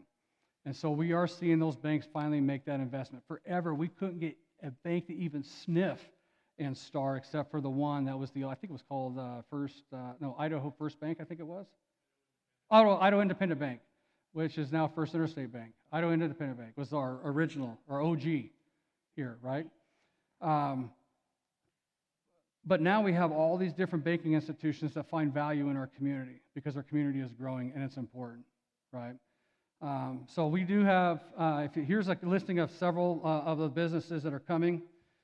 UPS Store, Frontier Credit Union, Dutch Brothers, Capriati's, Sherwin-Williams, Prime America Steakhouse, guys. Everybody's been asking for a high-end restaurant. That is going to be an amazing restaurant that's going to be built almost downtown Star, starting hopefully in a month. These are the folks that own Anderson Reserve in Sweet. Have you ever been there? I've heard about Anderson Reserve. Beautiful facility, beautiful building. They're so excited to be here in Star. So we're going to have a great destination place. And of course, there's 2 banks on there, so we'll kind of turn that slide because I don't want to get yelled at about that too much. So my thing to you guys is commercial businesses coming to Star. So you need to support our local business owners. Too often I see folks complaining about them instead of going to talk to them. If you want local folks to open businesses, support them. You can't destroy them on social media and expect them to survive and want to build here. If you have a problem, go talk to them. I guarantee you they'll want to try to fix it. That's important, right? So that's why my statement, the only way for our small local business owners to be successful is to support them. Try to refrain from posting 1 or 2 bad experiences on social media. Most owners would love to hear from you directly because we want the local businesses to come to Star. I hear from everybody, but we don't need this, we don't need this, we need local. Okay, great. Support them. Help these folks want to be here. Okay, that's key. That's important. If you have a business, man, our doors are open. Come and see us.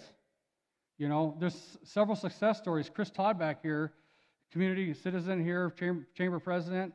This Stonecrest development over here by where the Dutch Brothers is at. You guys see where the Dutch Brothers is going up? There's a building behind there that's being built.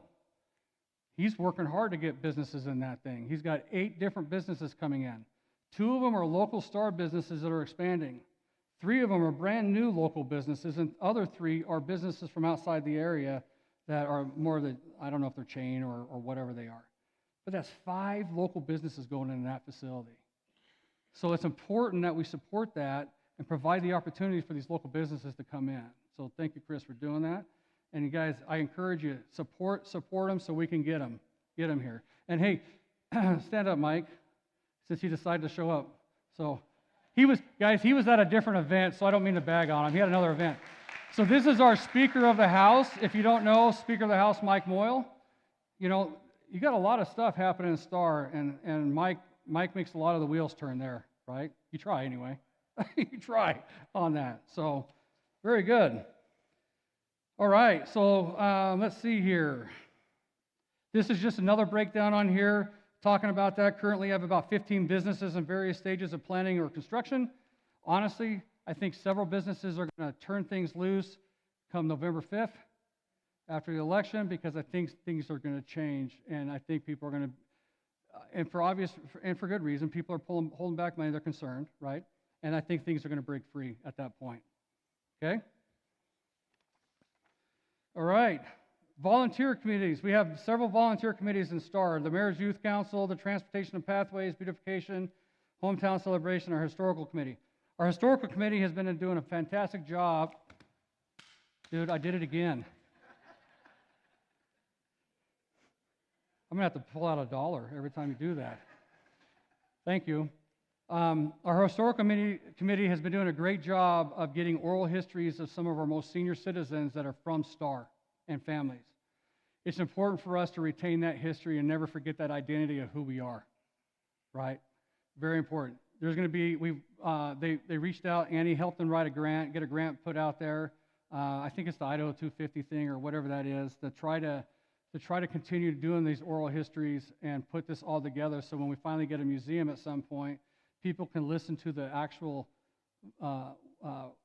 vocal word versus just a written word and see. It's just some great stuff. I mean, like, we lost Dell Stevens this year, right?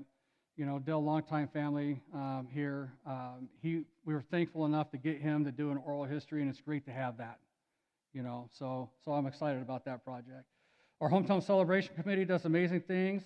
Obviously, you guys all celebrate that. Our Beautification Committee, you know, they do tons of stuff in our community about keeping it clean. Transportation and Pathways we talked about, and our Mayor's Youth Council. Folks, I have a Mayor's Youth Council. If you have students between, is it 14, Dana, and 18? Yeah, 14 and 18 in school. Have them sign up on our Mayor's Youth Council. It provides opportunities for those kids. We're working with different, they're going to go to the jail, not in jail, they're going to go visit it, right?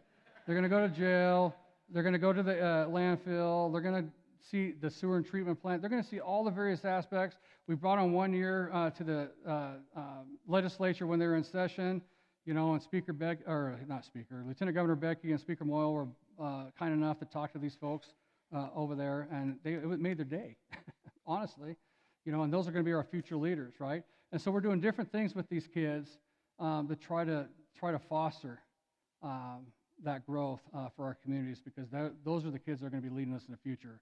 And there's plenty of them out there that can use that help, or that can help us out there. One of the other big things in our community is our HALO program. We call this the Hometown Angels Lifting Others. One of the biggest concerns that I have had since we've had this incredible growth is the displacement of all the youth of the community from the places that they know into a place that they don't know, and they don't have those peer groups.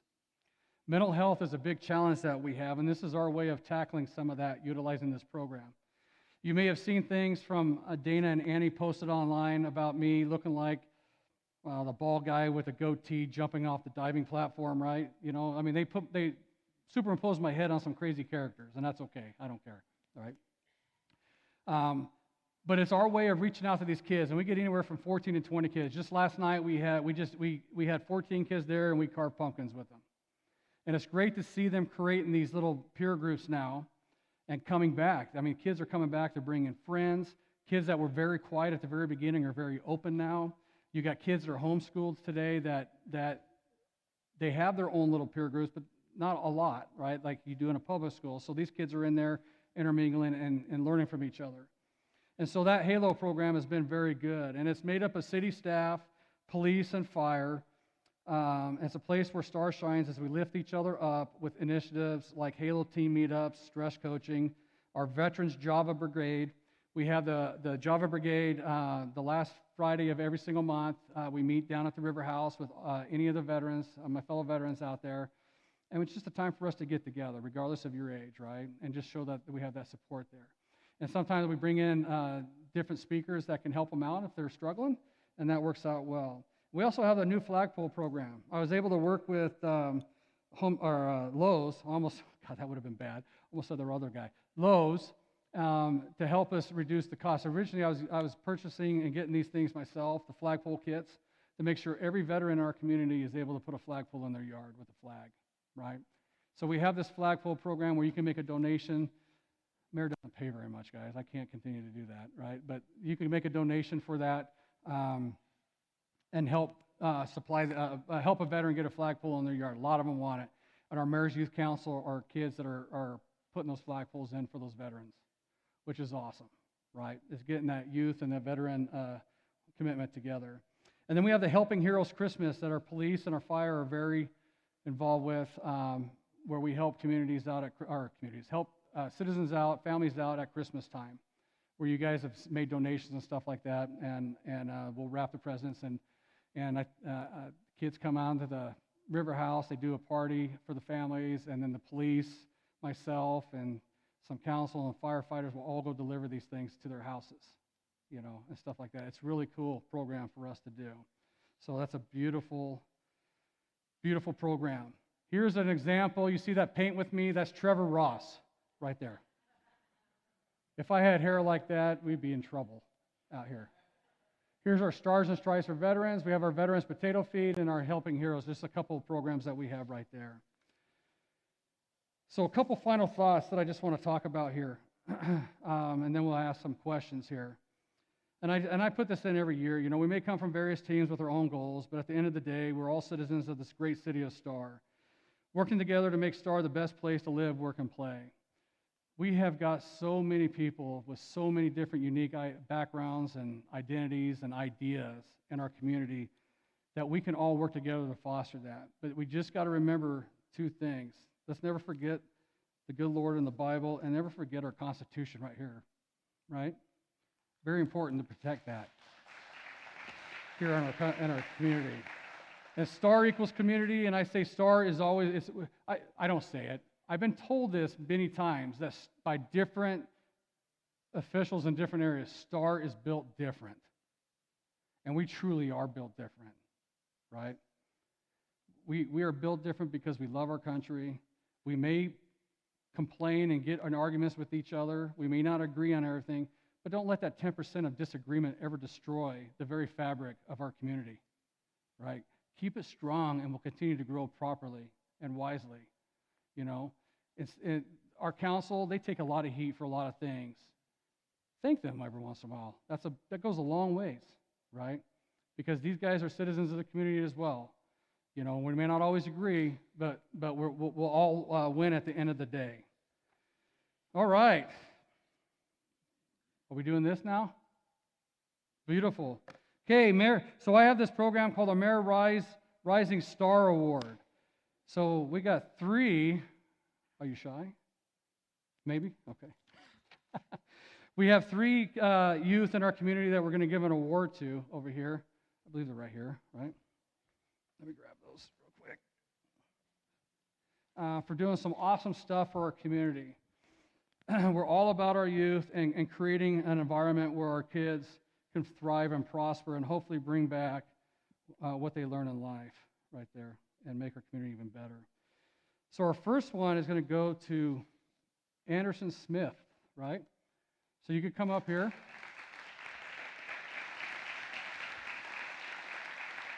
So we'll get you up here so everybody can stare at you for a minute.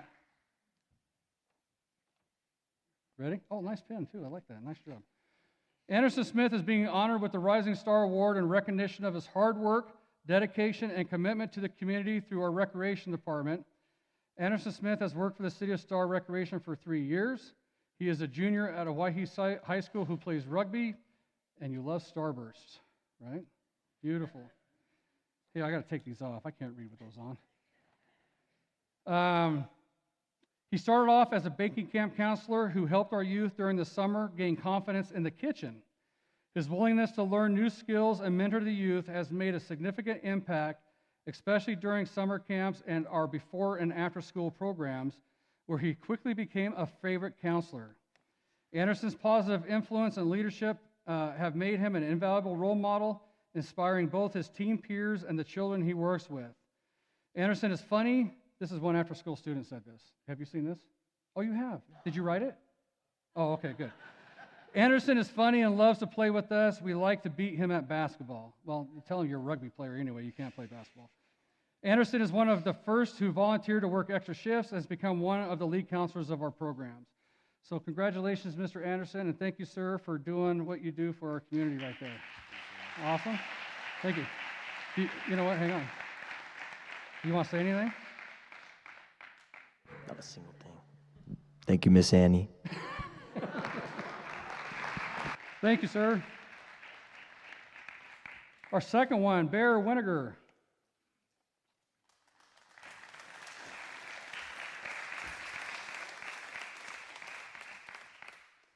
I just have to tell you, I used to do that to my hair when I was younger. Now look what happens. It goes away.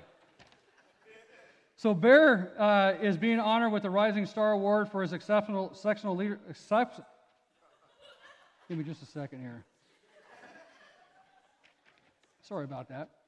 For his exceptional leadership as a teen counselor, where he goes above and beyond in fostering growth and confidence among the students. His ability to connect with campers and guide his peers has set a high standard for what it means to be a leader. Bear is also a junior at Hawaii High School who plays rugby and loves to snowboard.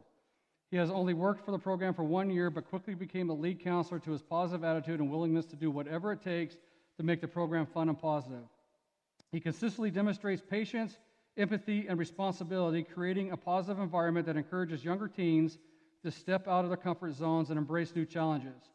His mentorship has helped cultivate new leaders within the program, as he not only teaches practical skills, but also models the values of teamwork, integrity, and community spirit. Through his dedication, Bear has made a lasting impact, helping shape the next generation of our community. And this student says, Bear is my favorite counselor. He is creative, funny, and he likes to play with me a lot. So congratulations, Mr. Bear, and thank you, sir, for your help and your commitment to our community, bud. You betcha. Outstanding. Did you want to say anything? You want to just say thank you? Okay. Thank you. And our last award goes to Miss Marley Skidmore.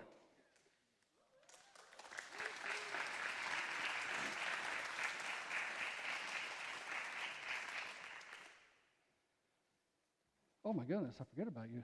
This is awesome. Marley is being honored with the Rising Star Award for an exceptional leadership and continued hard work on our rec programs. As a senior at Hawaii High School, Marley is not only a varsity wrestler, tough girl right here. I wrestled for 12 years, so this is awesome. I love it. Yeah. But she also coaches at Star Middle as a mentor to the next generation of wrestlers, so she's a coach as well. She is our go-to teen counselor on the team, as she exemplifies many outstanding qualities that set her apart. In addition to her dedication and dependability, she is highly adaptable, able to navigate challenging situations with a calm and level-headed approach. Her strong communication skills allow her to connect with campers, fellow counselors, and staff alike, fostering a sense of trust and collaboration within the group. She is a natural problem solver, often taking initiative to address issues before they arise and offering guidance to younger counselors. Her leadership style is inclusive and empowering, encouraging others to take on responsibilities and grow in their own roles. Known for her positive attitude and willingness to lend a hand, she consistently goes above and beyond, making her a role model for both teens and younger campers. Her enthusiasm, work ethic, and passion for community engagement make her an invaluable asset to the program. This award also celebrates the incredible work Marley did as a pivotal role in helping a student who spoke only Spanish learn English. This is in our before and after school program, correct? We had a young man who was struggling in school, could only speak Spanish, didn't understand English, was very below the grade level. Marley, in our before and after school program, helped this young man learn English and be very well. He's above grade level now because of her in a year. That's fantastic. So good job. Through her patience, dedication, and commitment, she worked closely with the student, providing consistent support and encouragement. Oh, here we go. I just said what I said there. Her efforts were instrumental in helping him not only learn English through flashcards, games, and puzzles, but also using her Spanish-speaking skills to help communicate with his parents. She also helped him finish kindergarten testing at above grade level. This awesome counselor's hard work, reliability, and genuine care for the children she mentors make her an invaluable part of the team and of our community. Her ability to bridge language barriers and help her students succeed exemplifies her passion for making a meaningful difference in the lives of others.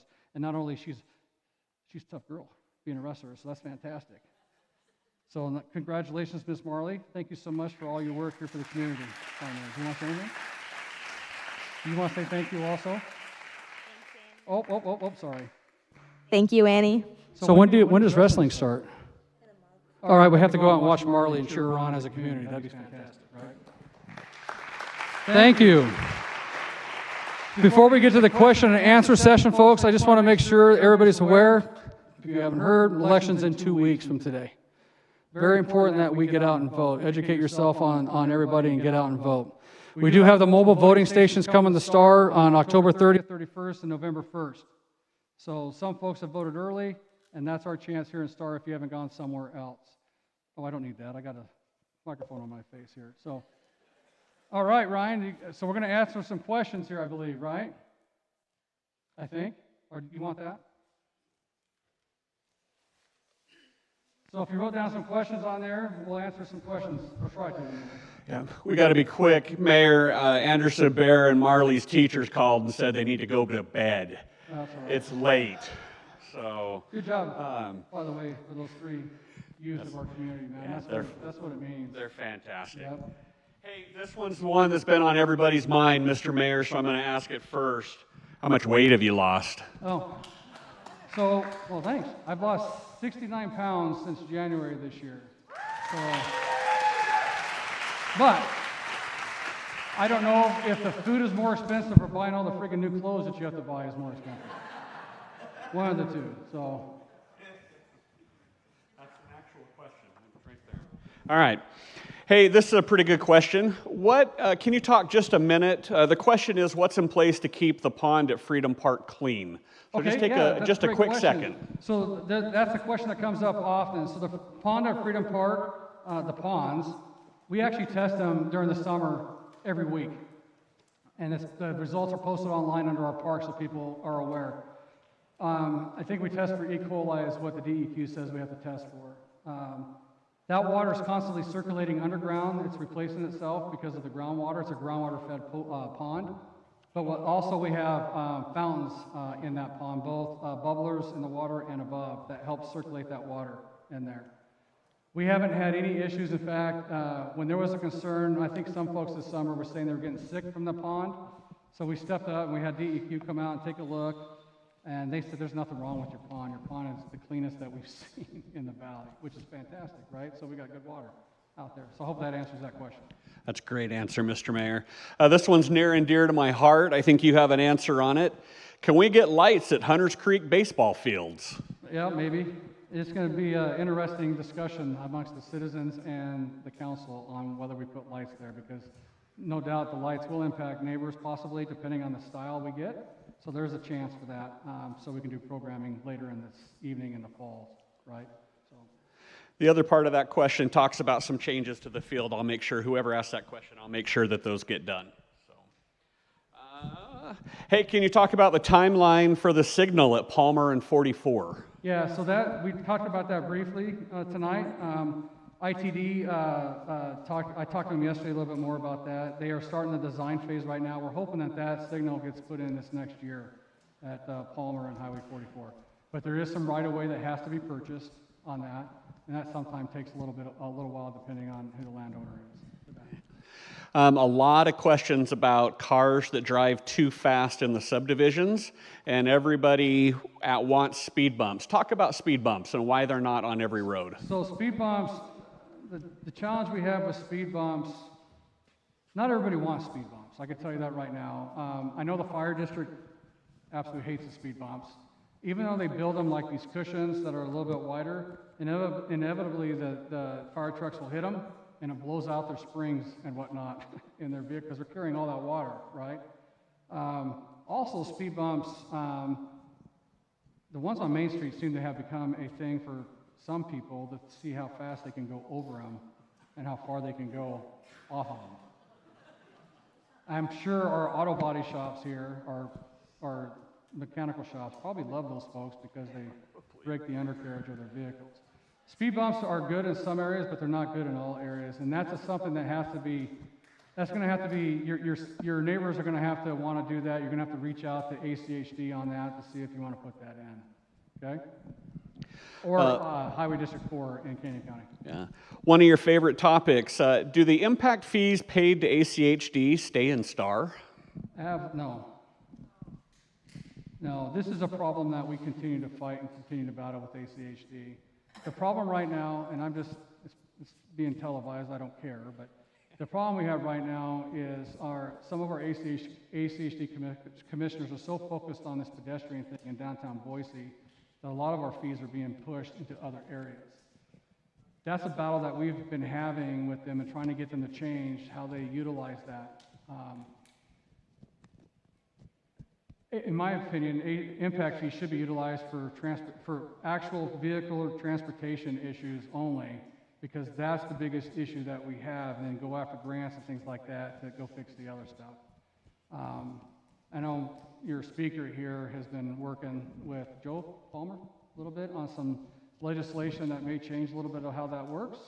And I'm hoping that we can make some changes this year a little bit so we can try to get those funding here. Now, with that said, that Star Road project, that's going to be impact fee eligible, but it's going to be a $40 to $50 million project.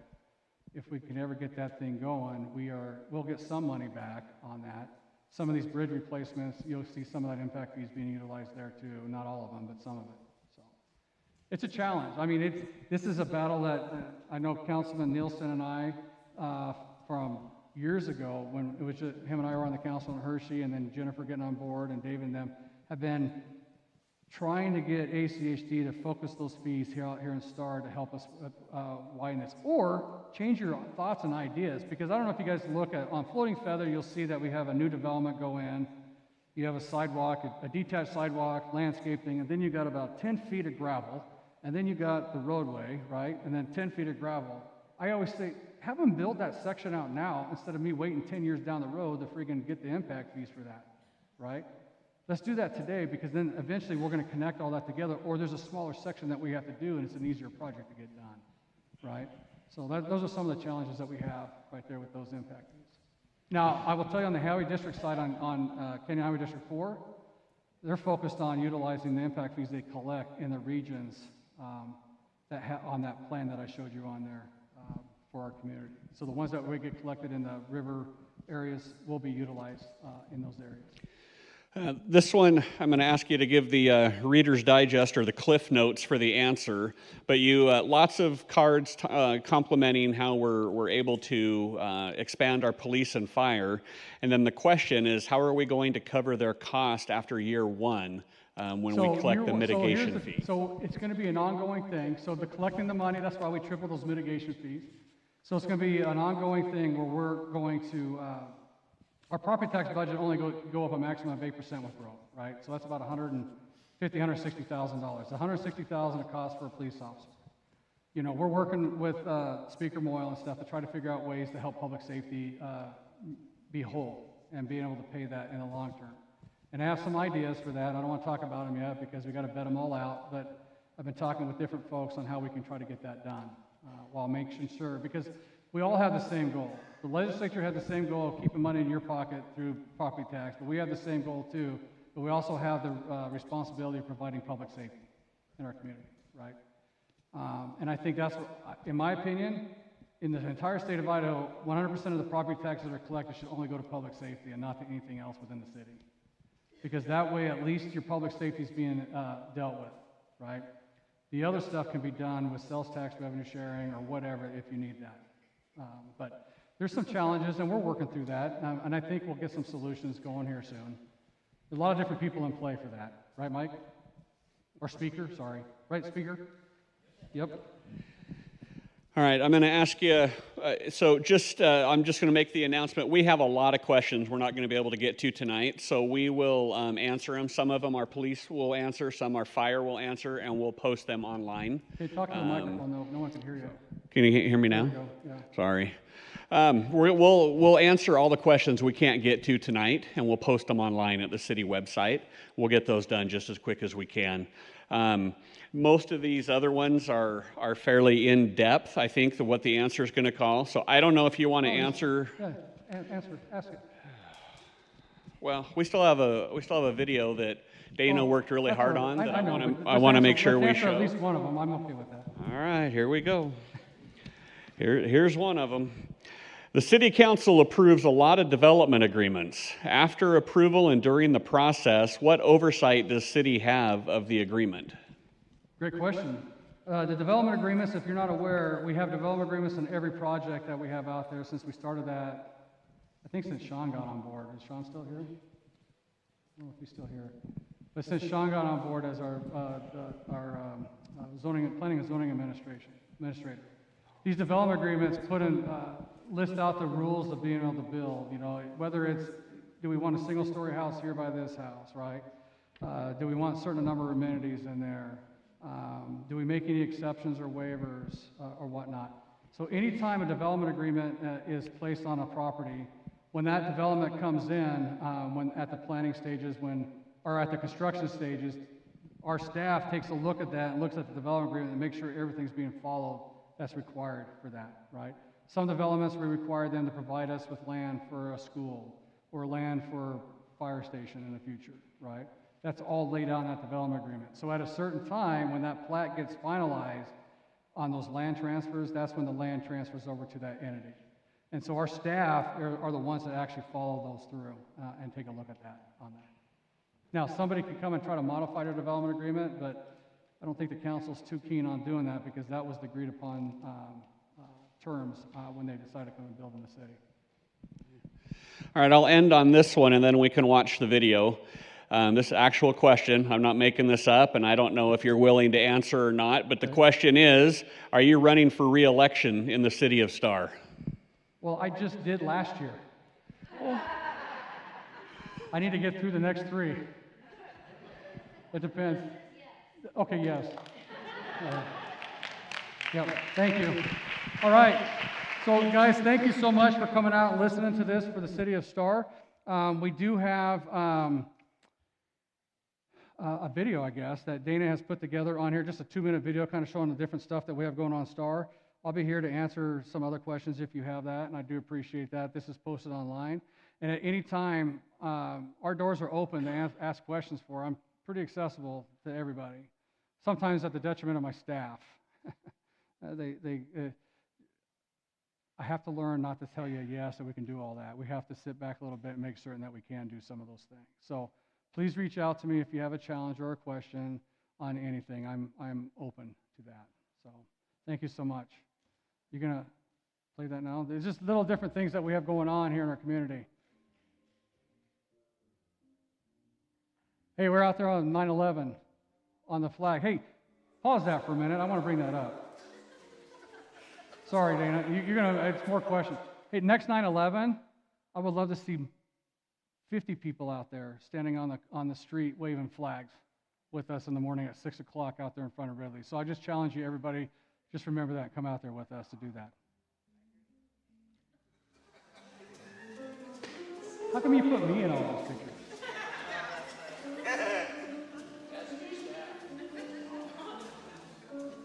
Our concerts at the River House are pretty popular. That's a Veterans Fishing Day that we did out there, which was awesome to get these veterans that don't have a chance to fish to come out there. Our Star Library.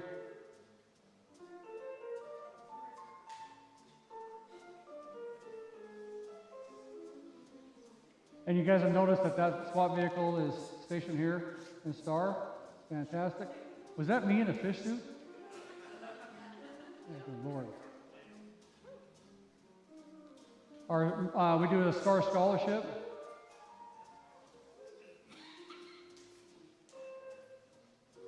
And we have a beautiful community. When that Tobin Bolter thing happened, you guys were awesome coming out and supporting them so much. It was fantastic. That's I believe, our veteran stuff. And that was a crime because I had to make milkshakes, and I'm not eating that stuff, and I couldn't have any. Right?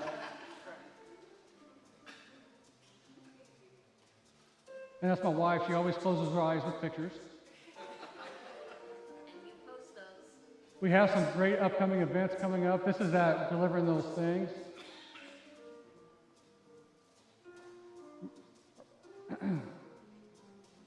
Our potato feed.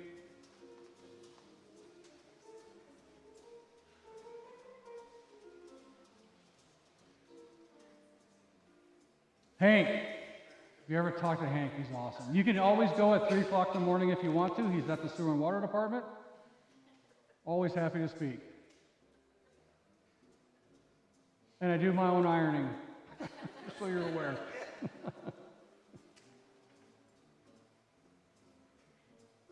And this is our before and after school program, right? Yeah, those are awesome kids right there.